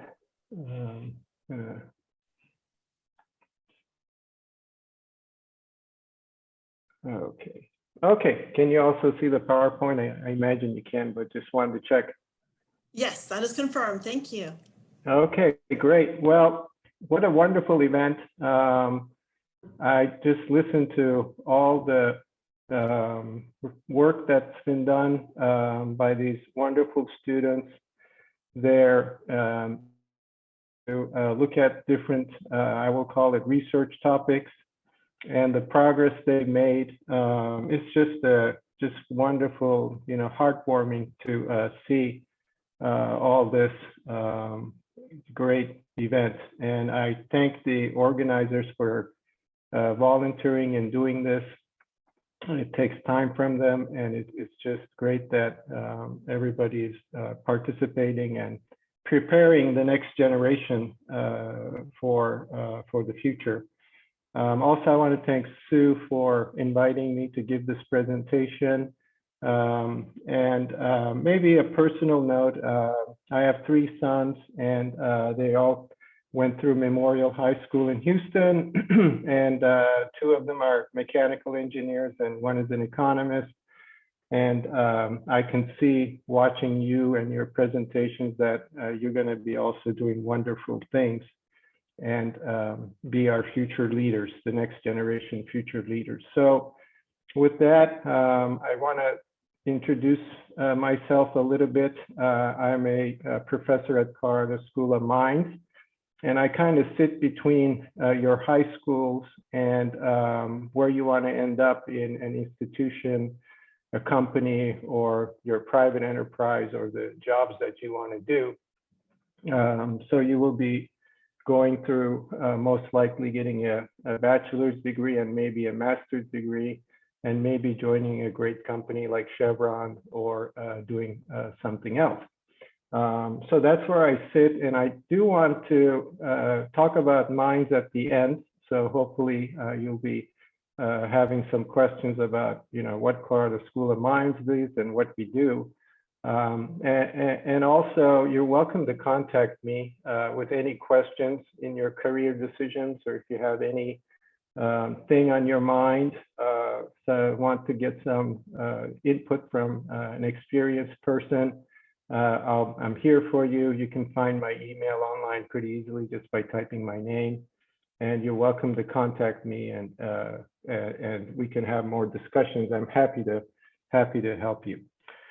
So with that, let me talk about an important topic that's very in the radar screen, a very important topic, which is climate change and the relationship to the energy industry, and the role of a particular technology, which we call carbon capture, utilization, and storage, how that plays into it.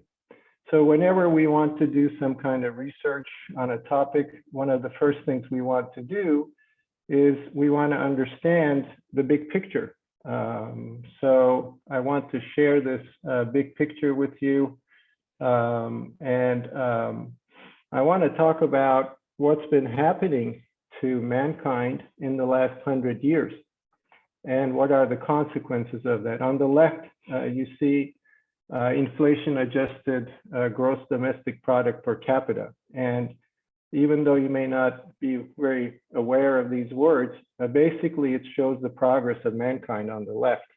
And as you can see, from the 1800s onwards, we're kind of been on an exponential curve, improving our lifestyles. In fact, you can think of, you know, the progress, for example, that Newton has made. You know, if he was at this end of the curve over here, on the left, he'd probably be worrying about how he's going to get food on the table, or, you know, in the nights he can't read anything or see anything. There's no publications, nothing to catch up on what others have done.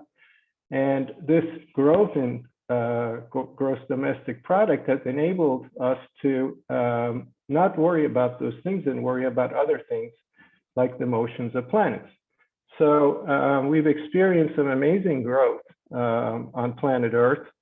And I want to stress that one of the key components of this growth has been energy. And energy, we're going to talk more about this, has been the one thing that has fueled this growth. And I'm going to discuss that.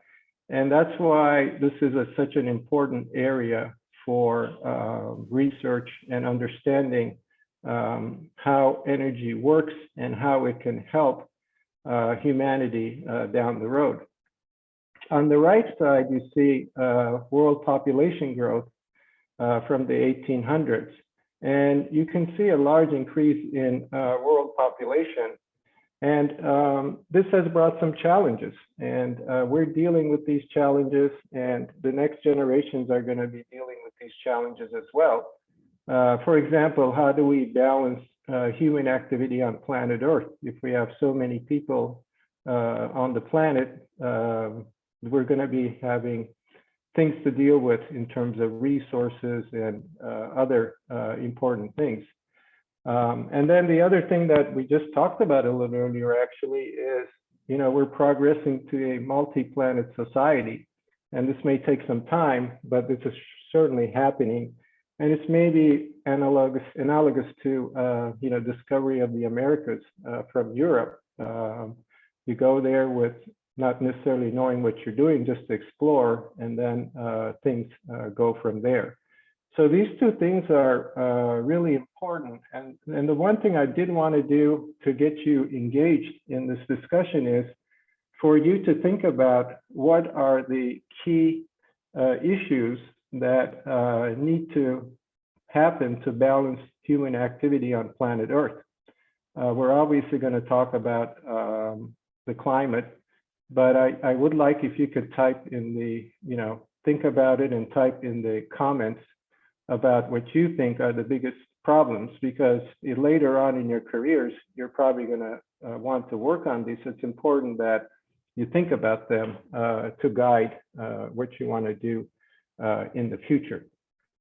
So if you have a minute, it'd be great to get your views. And I'm really interested to see what this generation thinks about what issues we have.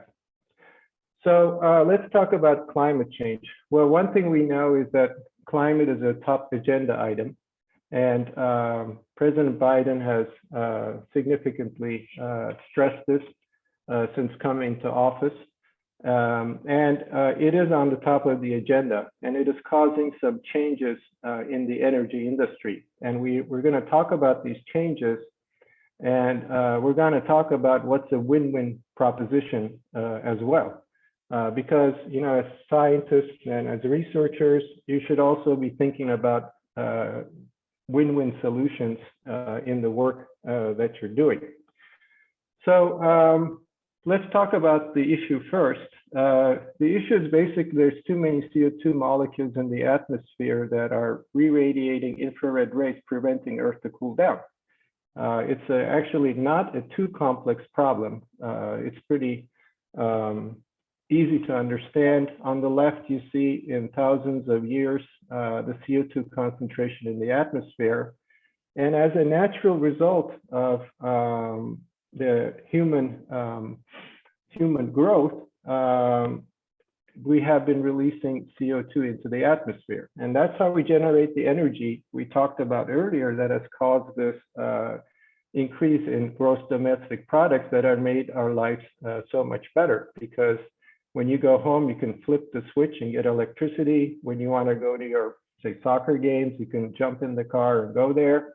And you don't have to worry about if I have to walk 2 hours to get somewhere, or, you know, how am I going to heat my house tonight? Those are out. So now you can spend more time on your computers or studying science and things like that. But there is a consequence of that, and this is just the natural evolution, is we burn fuel in cement factories and different sources, and that generates CO2. So as a result of that, the CO2 concentration in the atmosphere has been going up.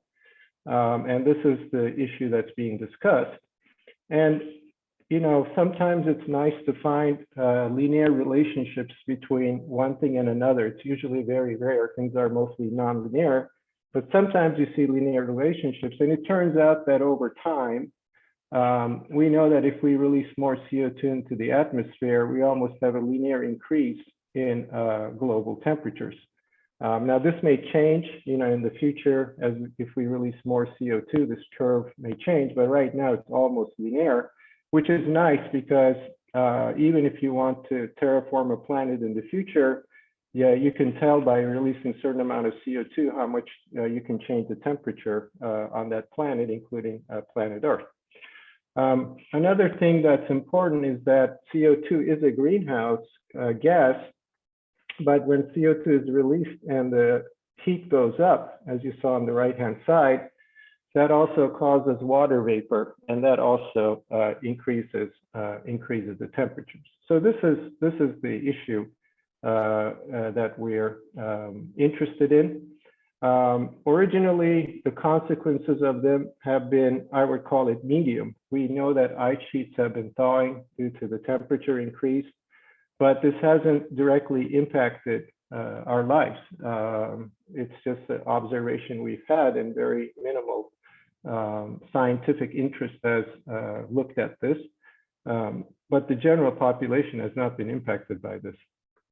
But now, more recently, the consequences are changing, and I would call them more on a level of high now, in the sense that they're directly impacting population.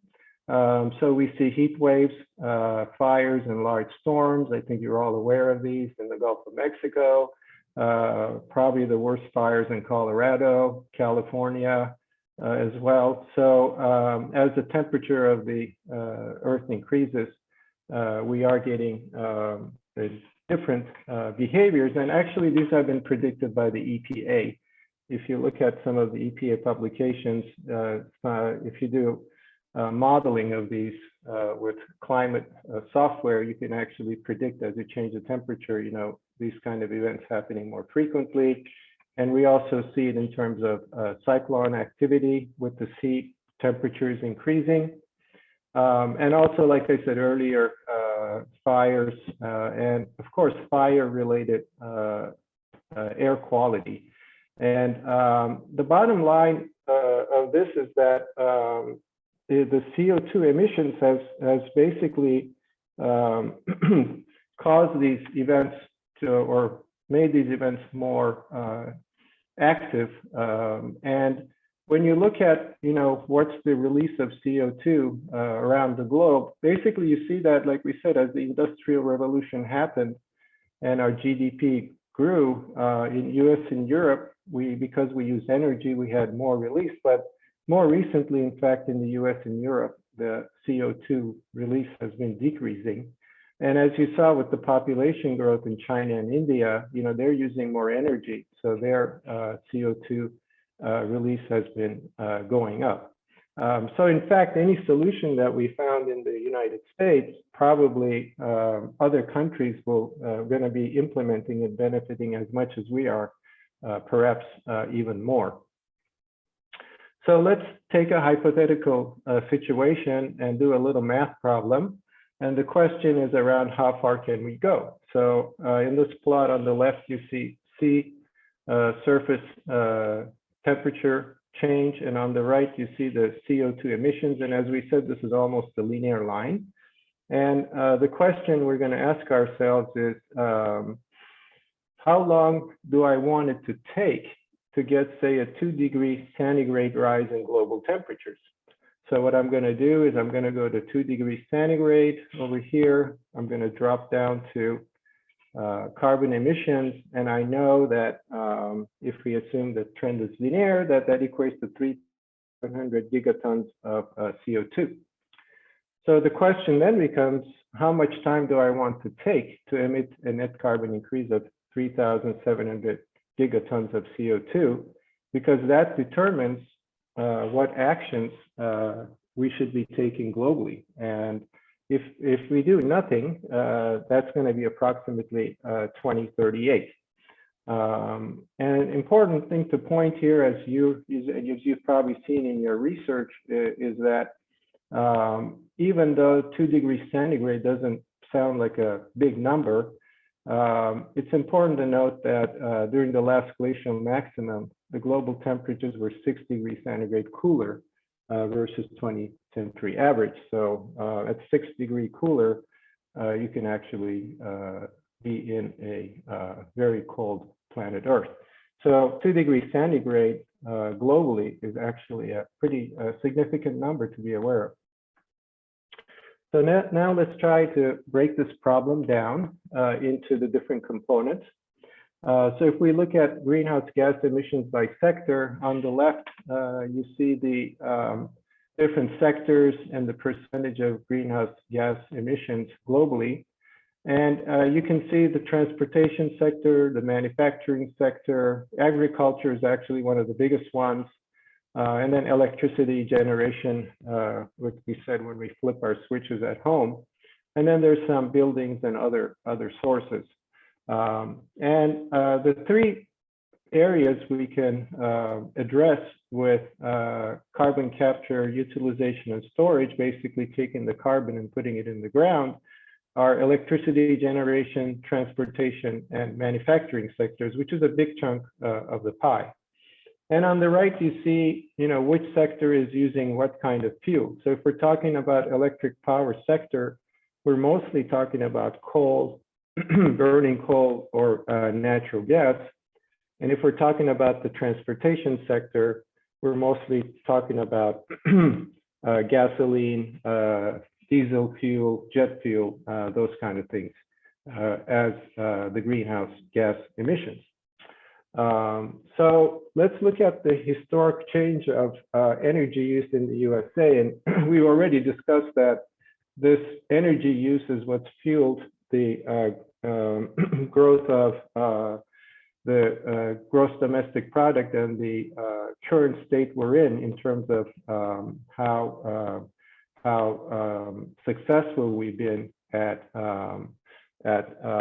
improving our lifestyles and our technology. And this actually has gone in waves. Initially, it was wood. We were mostly burning wood. And then in the 1900s, we started replacing wood with coal, which was a big boost to electricity generation and all kinds of other industries. And then around the 1960s, that was replaced by oil and natural gas. And now, we have slivers here in renewables. So as you can see, renewables is still quite a small portion of the energy that we use.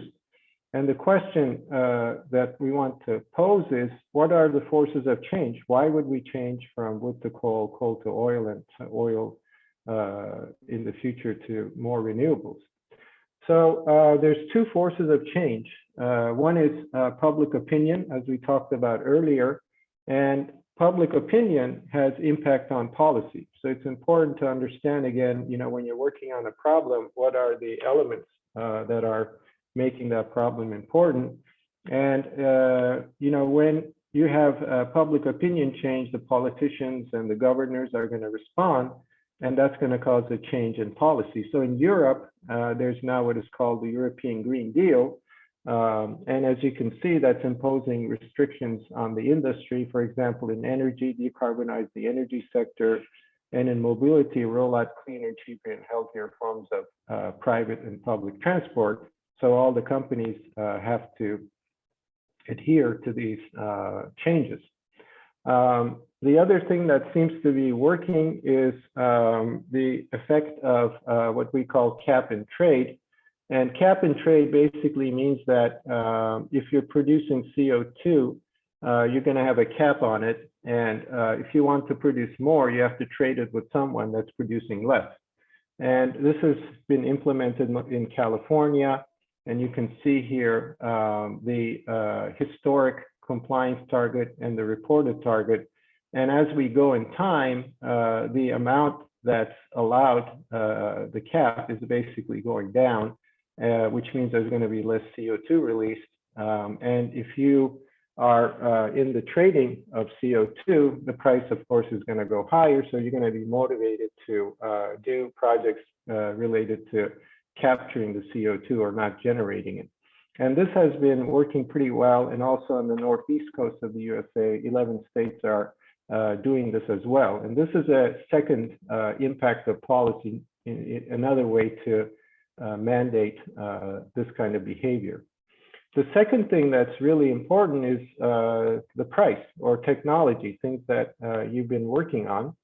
And the main point is that with technological improvements, the cost of solar energy has gone down.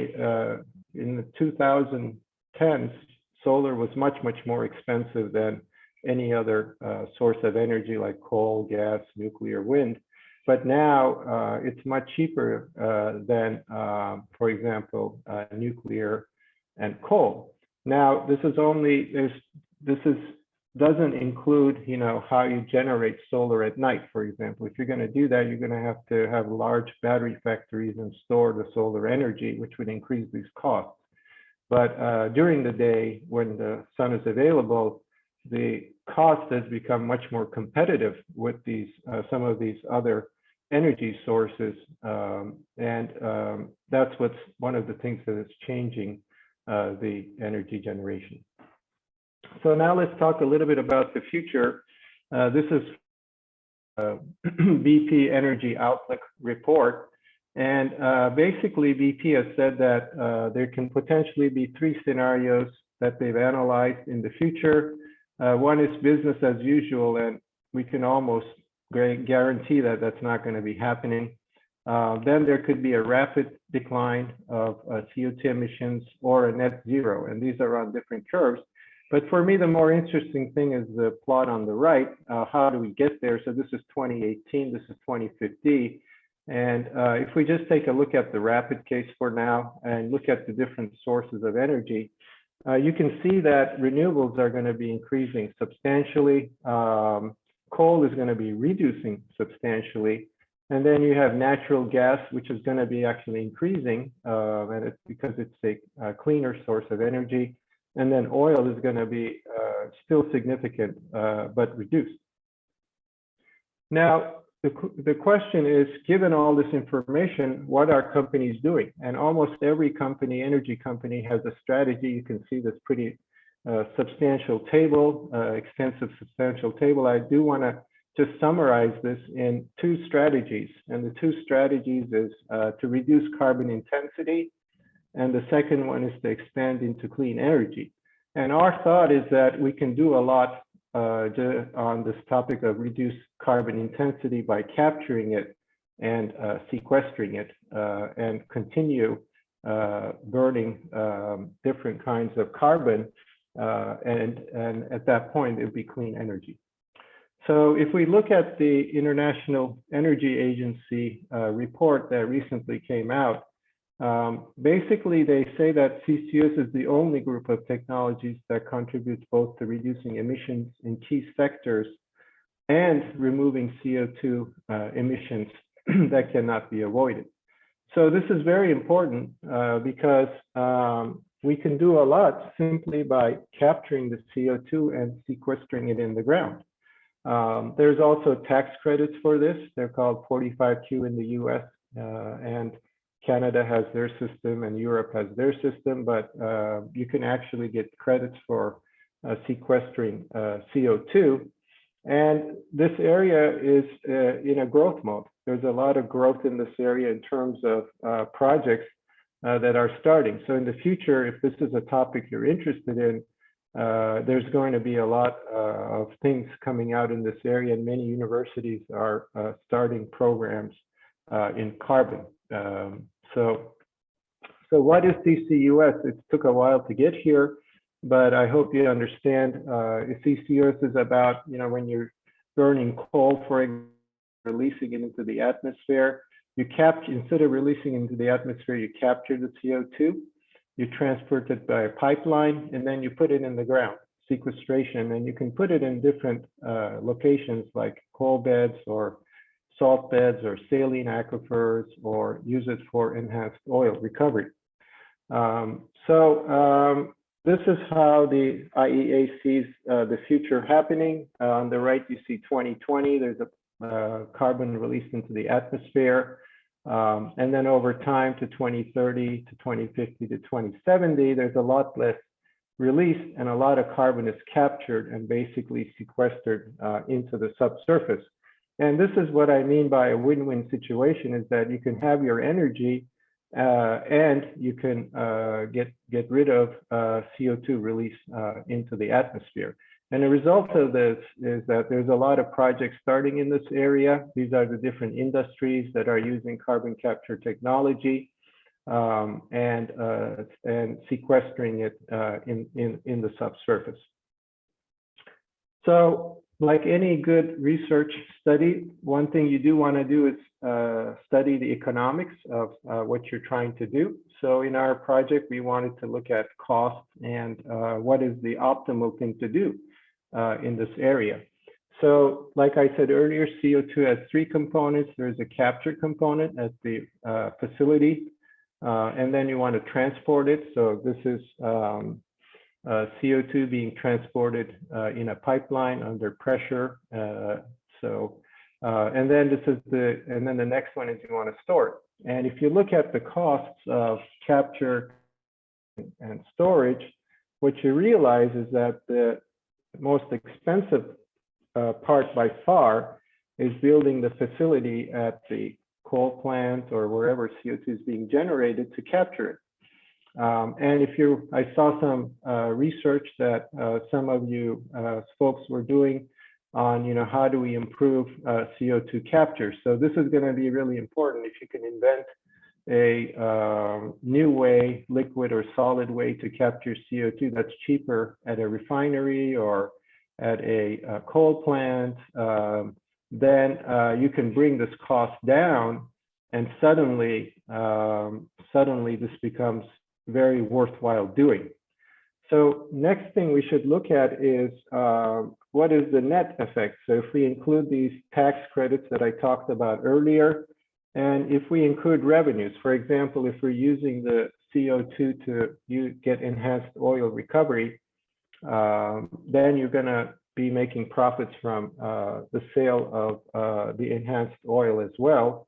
And that becomes a revenue generating operation. And if we do that, we see that for coal-based plants and for enhanced oil recovery, we actually can make money capturing and sequestering CO2. So this is a wonderful win-win situation where you're generating very reliable energy, but you're also not generating any CO2 release from that.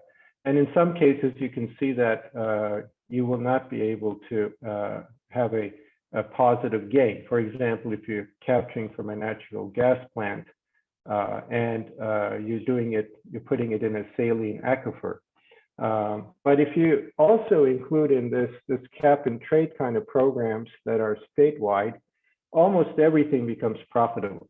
So in this case, like in California, there would be no reason not to put a capture facility in a CO2 generating plant, transport it and sequester it. It makes both environmental sense and also financial sense. So you can expect that this area is going to grow a lot. There's going to be a lot of companies coming out that are going to be getting involved in these type of projects.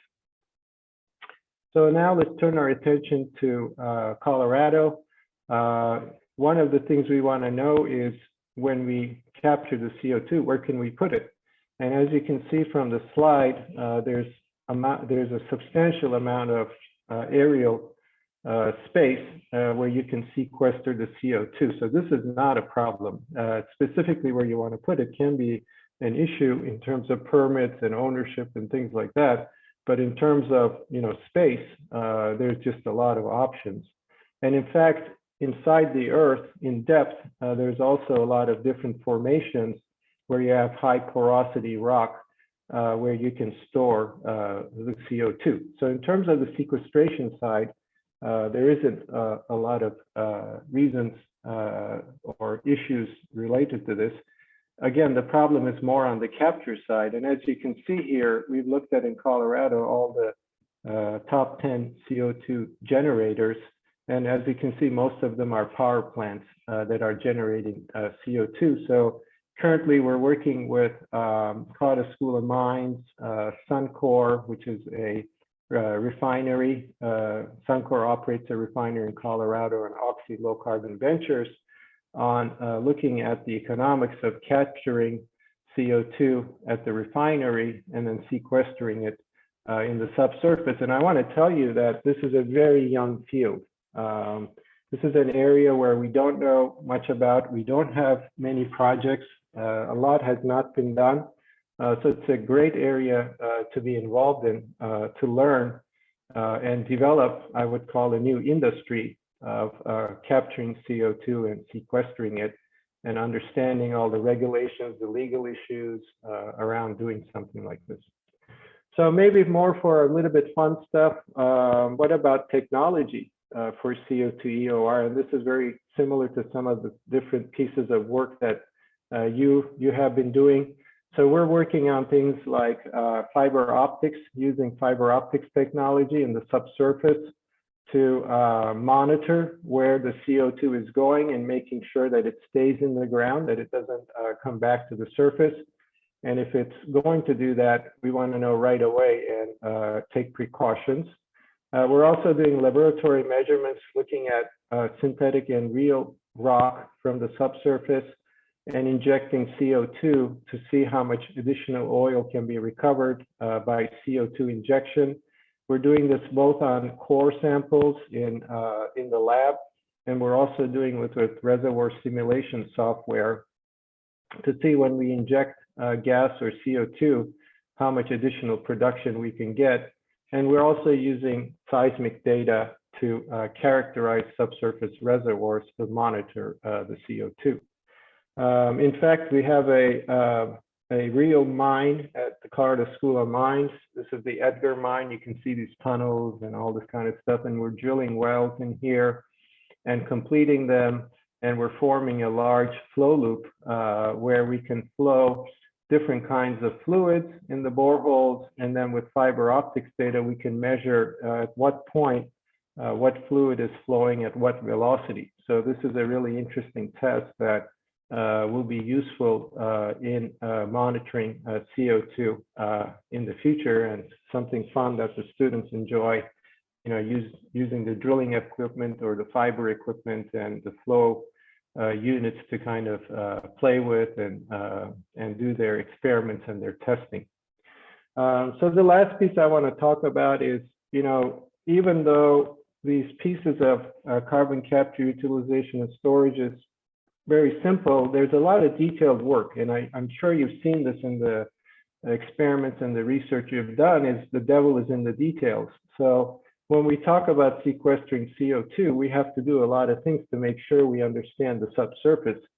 And that starts by looking at outcrop data and seeing what the formations are, looking at fracturing in the subsurface to see where the fracture zones are, putting all this information into a reservoir model where we can understand spatially, where's the best place to put the well. We want to stay away from faults, for example.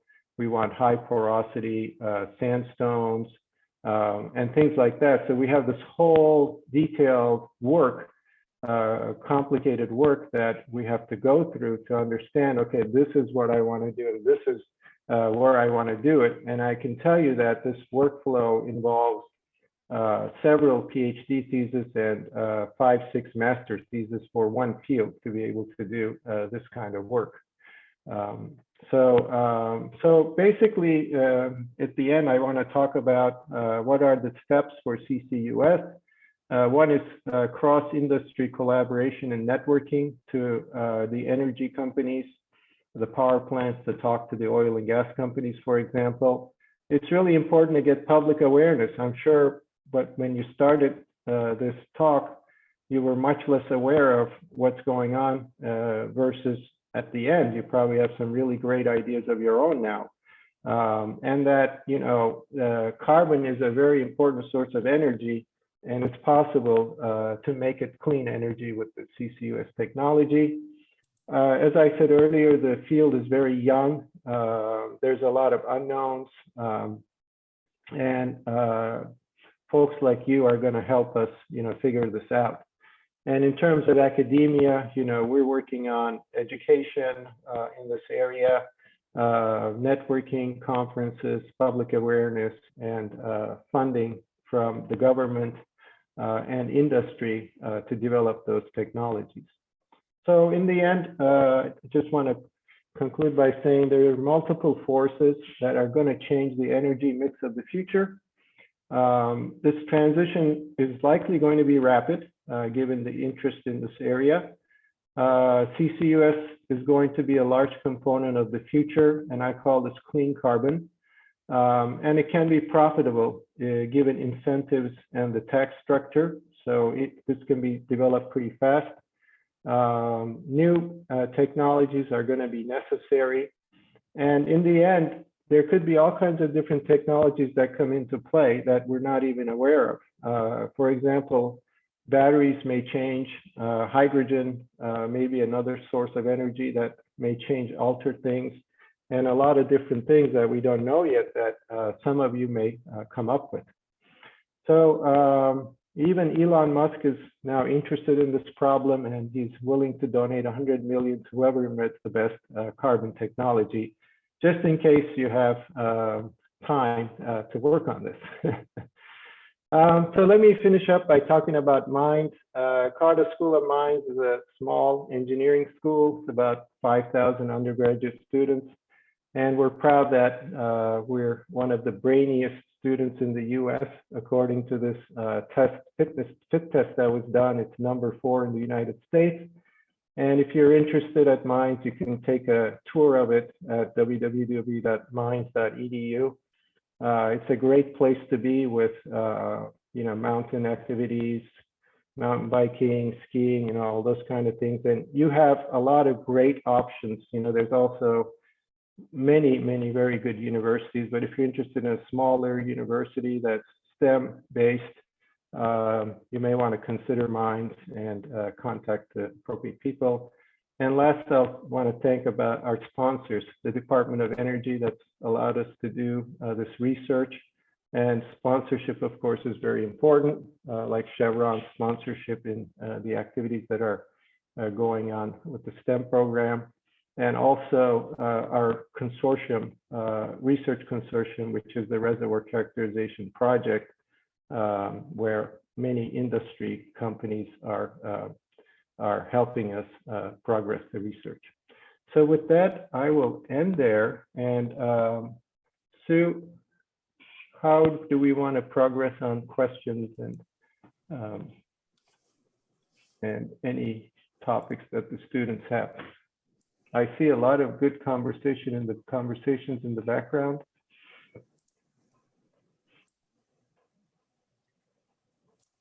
Well, I have just a few questions here that I could definitely address. One of your first questions, of course, was what was the biggest problem about Earth? And from Julie White, she was talking about, well, per NOAA, extreme weather events. So I don't know if you were able to speak to that commentary. Yeah, we talked about this a little bit. And, you know, this extreme weather events is, like we said, related to global warming and release of carbon into the atmosphere.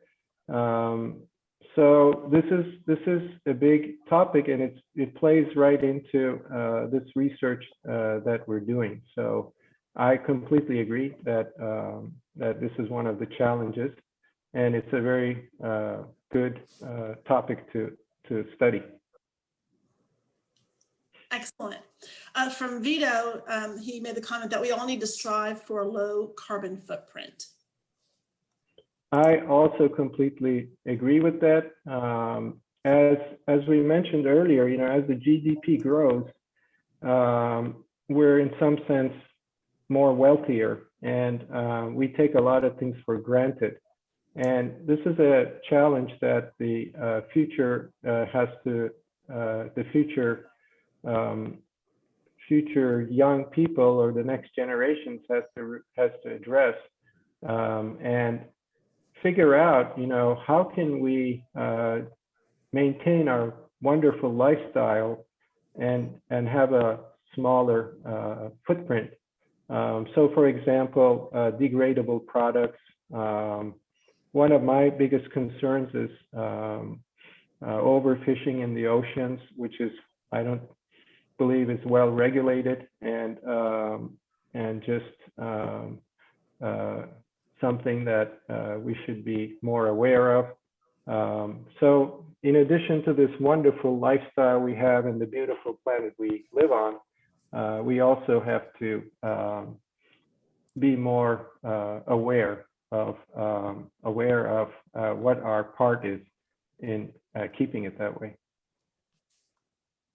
Absolutely, I would be much in agreement with what you have just said, because it's very vital for all of us to be that cognizant, especially with the overfishing as well. We do have a couple of other questions that I'd like to be able to address. One is from John. Have you addressed how long humans live and their consumption rates as part of climate change? Can you repeat that? I didn't hear the last part.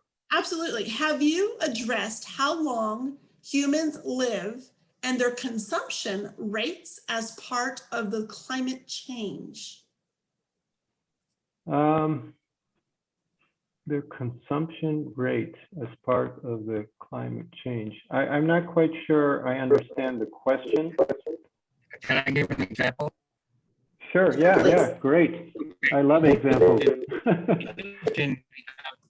Recycling, but it's only for 25% of the residents. We could increase that to 100%, could we not? And that way we could recycle what we consume. Sorry, the connection was not that good. I apologize. All right, let me restate it. Humans are living longer. The longer we live, the more we consume. Yes. Have you factored that in as a main factor for climate change? And countering that, we have a recycling program. No, that's a very good point. And I think that's a problem that I hear a lot of echo when I talk, but someone may want to mute. There's an echo.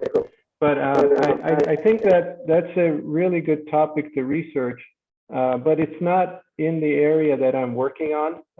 It's not, part of the CCUS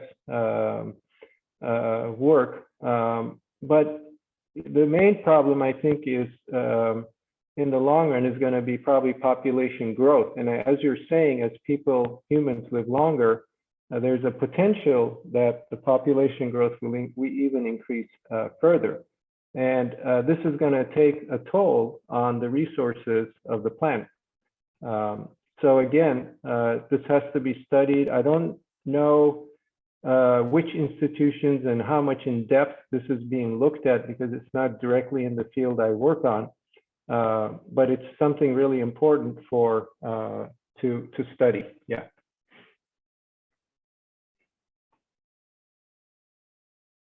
I have a second question. I have a question.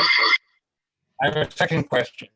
As we bring in more and more science, one of the questions what we gain knowledge, we need to just decide which kind of climate change projects we need to work on first. That goes to Elon Musk's challenge, I believe. And one of them, that Brazil is one of the top 5 climate change offenders. They have the largest E50 fleet of cars, trucks, and motorbikes, but currently they have a shortage of E50. So their solution to grow more sugar cane. But in order to do that, it cut down half of the Amazon forest. So if the United States could provide an alternate to E50, M50, methane gas, which we're burning into the atmosphere, will stop burning methane gas, liquefy it, blend it with 50% gasoline, and sell it to Brazil. Now, that would do two things. One, it would eliminate methane gas burned in the atmosphere for the United States, and it would stop Brazil from burning down half the Amazon forest, which of course absorbs CO2. Yeah, that is correct. I think methane is a greenhouse gas, just to clarify, which contributes to global warming. And it turns out that there's a lot of methane in the near surface of planet Earth as well. So if the planet warms up and you have methane expulsion, that would even make things worse. The specific thing you're mentioning, yes, the Amazon is considered the lungs of planet Earth, and is very important for CO2 sequestration or utilization in that case. So protecting the Amazon is very important, but this involves a lot of policy. It involves a lot of discussions and global agreements and things like that. So for me, I think one of the, and maybe this is too advanced of a discussion, but one of the things is that there needs to be, like the United Nations is very restricted in what they can do. And as we become more of a global society, for these kind of problems where if someone does something that affects everyone, there has to be a higher level place where there's some rules and laws and policies that everybody has to adhere to. But it's not easy, and it's basically above and beyond kind of the area that I work on, and maybe the next generation or next generations will have to address, how do we address global issues at a global scale and not at a specifically a country by country scale. We already have.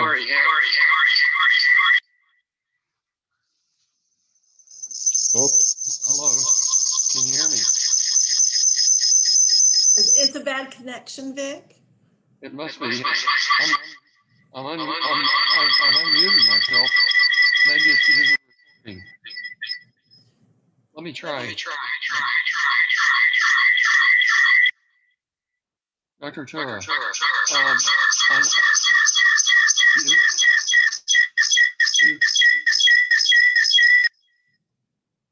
you have been focusing on carbon capture from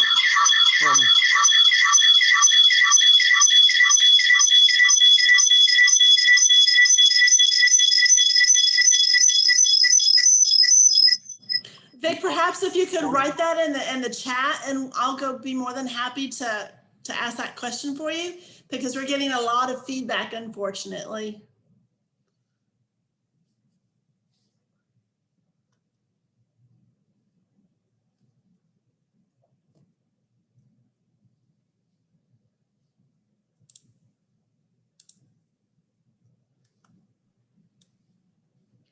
Okay, students, while Vic is typing, give us some of your feedback, because I think Dr. Tura would like to hear from some of the entrepreneurial minds that are out there thinking really hard.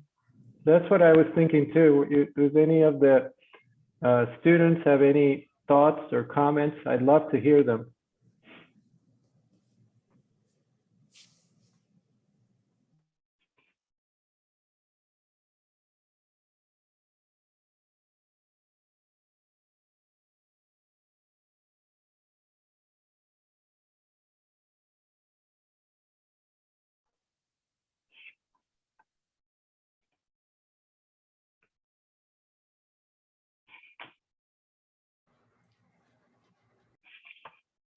Hello, Dr. Tura. Oh, hi, Ganesh. Hi. So I did have a question. It's getting a little dark, sorry. So I did have a question about carbon control and containment of carbon. So this was actually one of my ideas for next year that I was thinking about. How can you design an invention that can contain carbon or that can really allow for a better distribution of carbon? Because carbon's also like a gas and it's also found in like solid objects. So I was just wondering, do you have any thoughts about controlling any kind of like carbon or like CO2 emissions, like as an invention, like any kind of filtration or such? That was one of my ideas. So I was just curious. Yeah, this is a really good question. The thing we're doing is we're trying to capture it and put it in the ground. But there's other technologies. For example, capturing the carbon and using material science to make a solid out of it. And there's other things that can be done. The problem we're kind of working on, I would say, is the simplest solution. It's pretty straightforward, but there can be much more advanced solutions to capture carbon and not release it into the atmosphere. So this kind of research is more in the material science, chemical departments that I don't, closely work with in those particular areas. But there's a lot going on and obviously you can guess that there's a lot, if you can invent something like that, just like Elon Musk is pointing out, you can, work for a great company or start your own company or something like that. But that's going to be something that a lot of, it's going to do a great benefit to the society, but a lot of people are going to be also interested in. So I encourage you to pursue that goal. Yeah, thank you so much.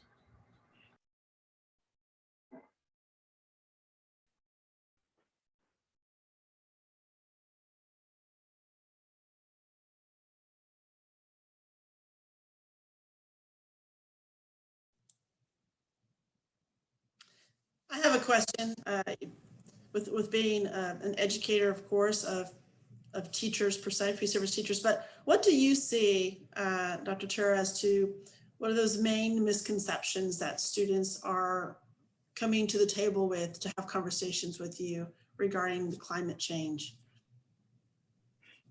That's a very good question. I would probably start by saying that many of the students, when they come in,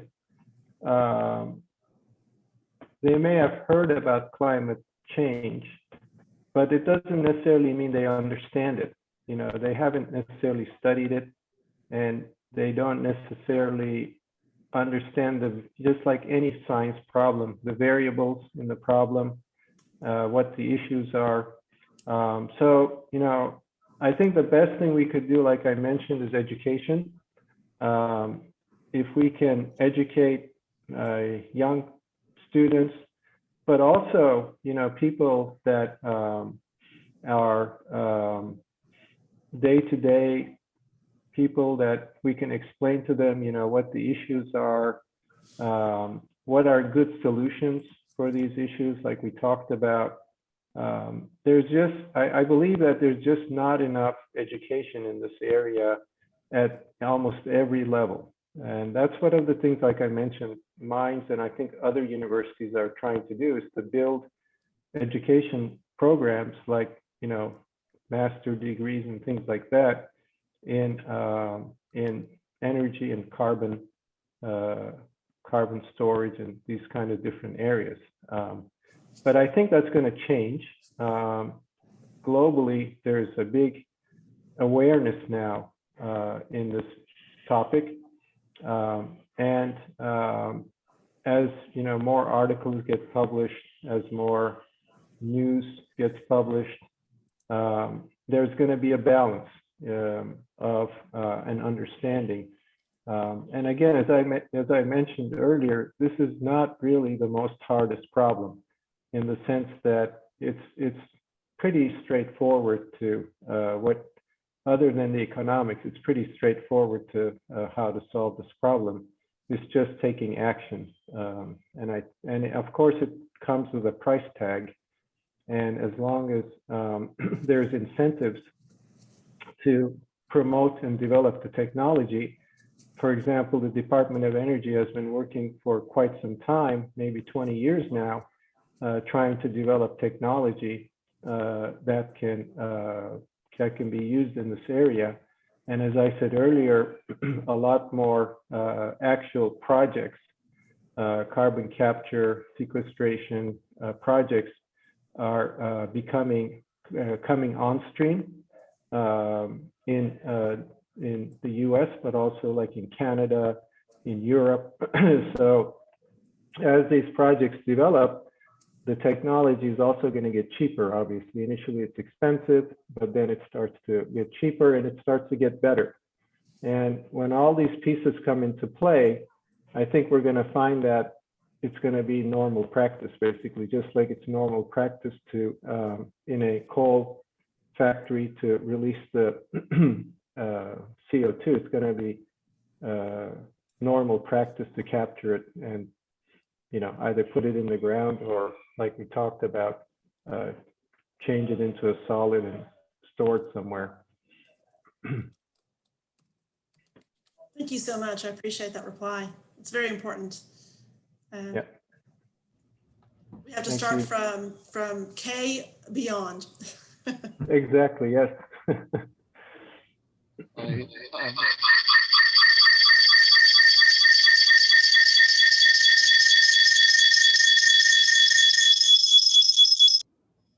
Vic, I think it's because you might have two of your,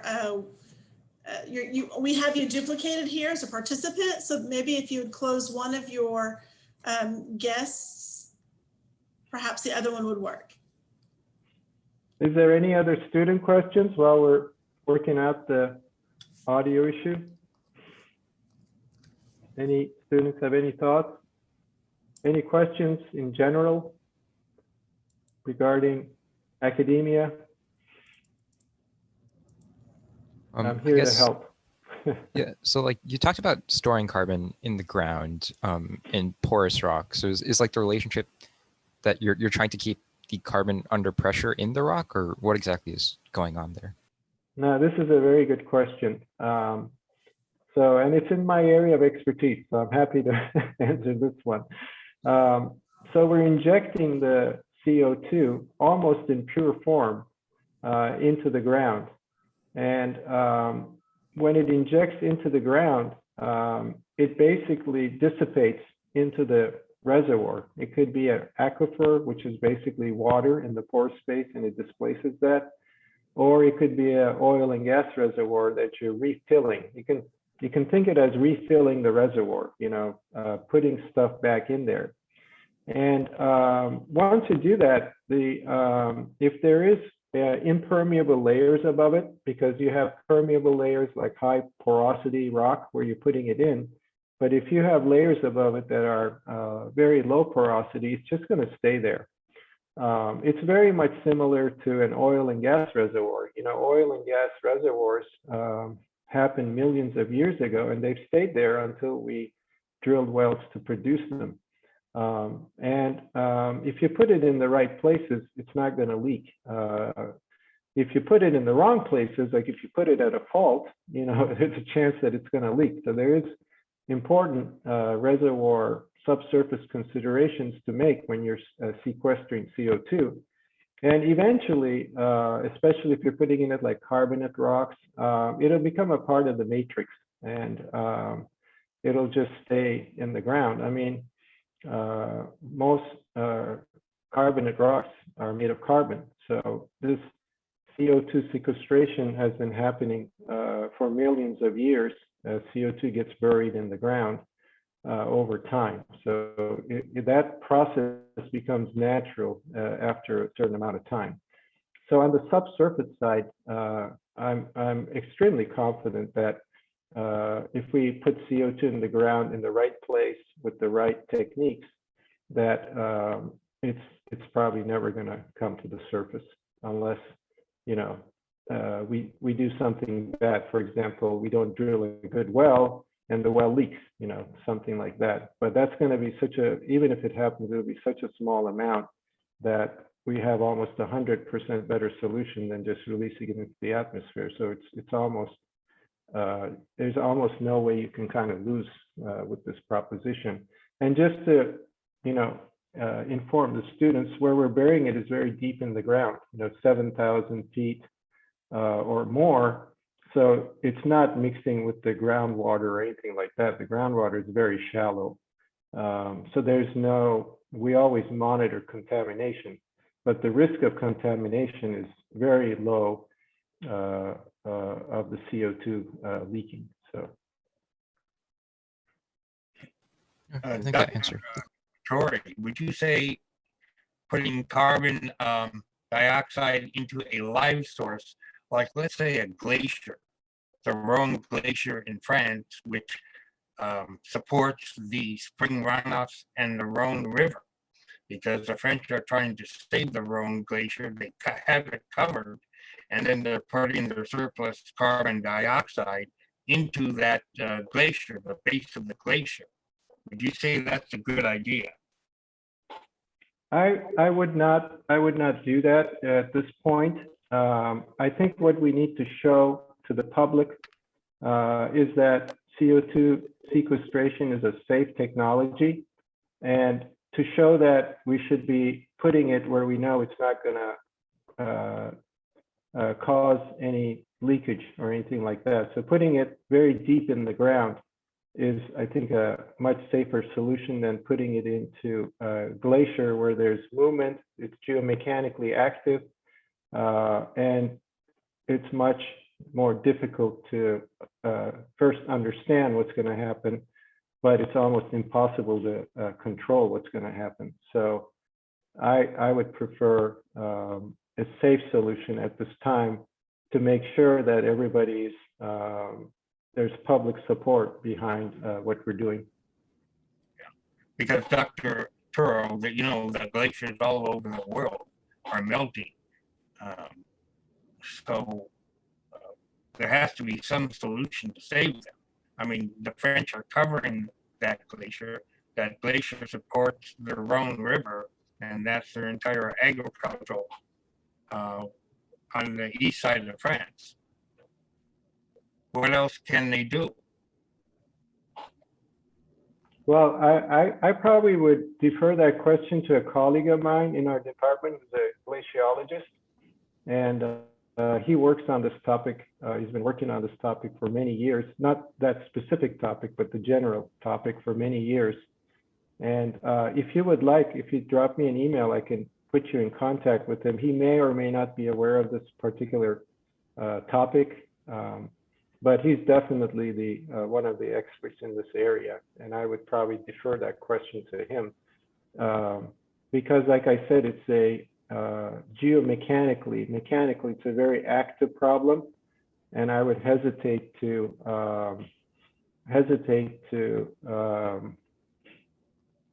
find or progress in a solution that may not be stable. And he probably has more or better opinions on that, because of the complexity of that problem. It's almost like a fluid, it's just flowing. So it's a tough one. Well, okay, guys, I hate to do this, but I've been sitting here in the background. I'm the referee, and we've gone over our time limit by a couple of minutes here. So listen, I want to thank everybody. Dr. Tura, that was a fantastic presentation, and it generated some really good discussion.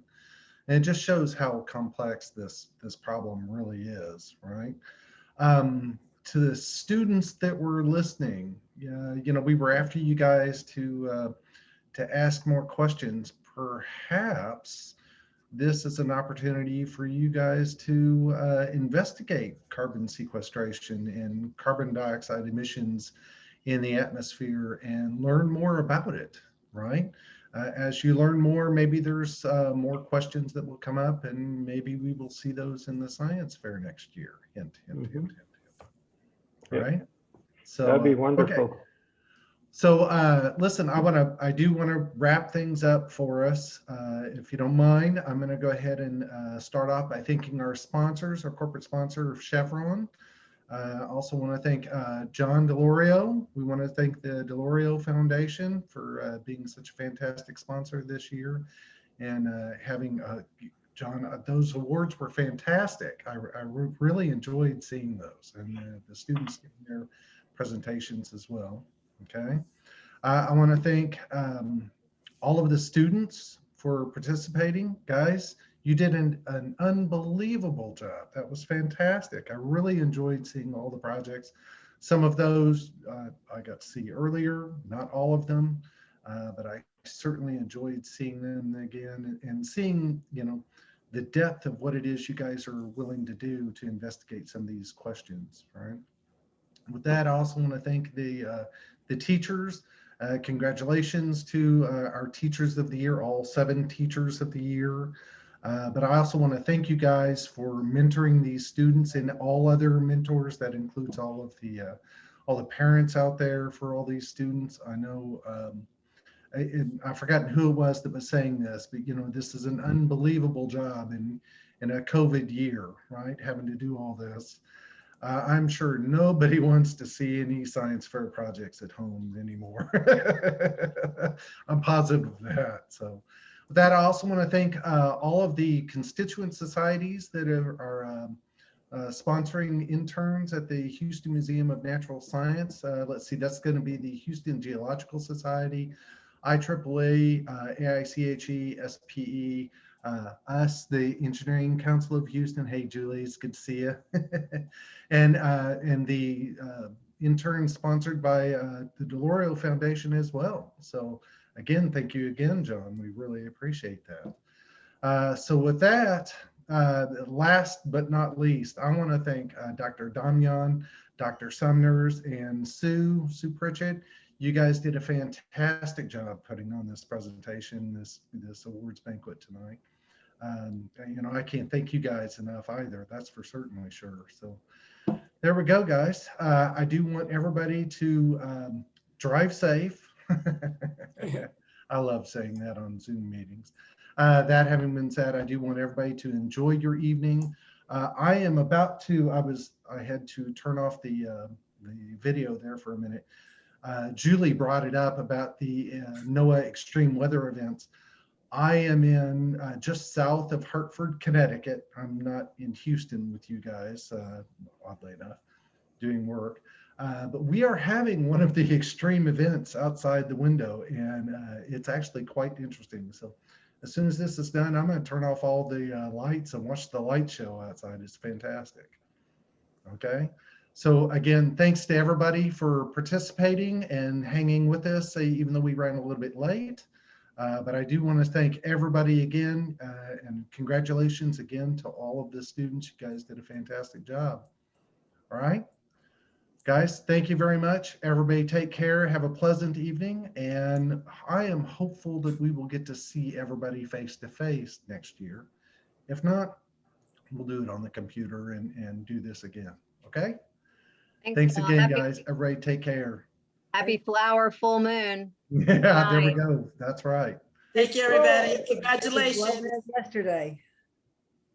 Good night. Congratulations, Good night, everybody. everyone. Bye. Bye-bye. Dr. Dungeon, can you send my email to Dr.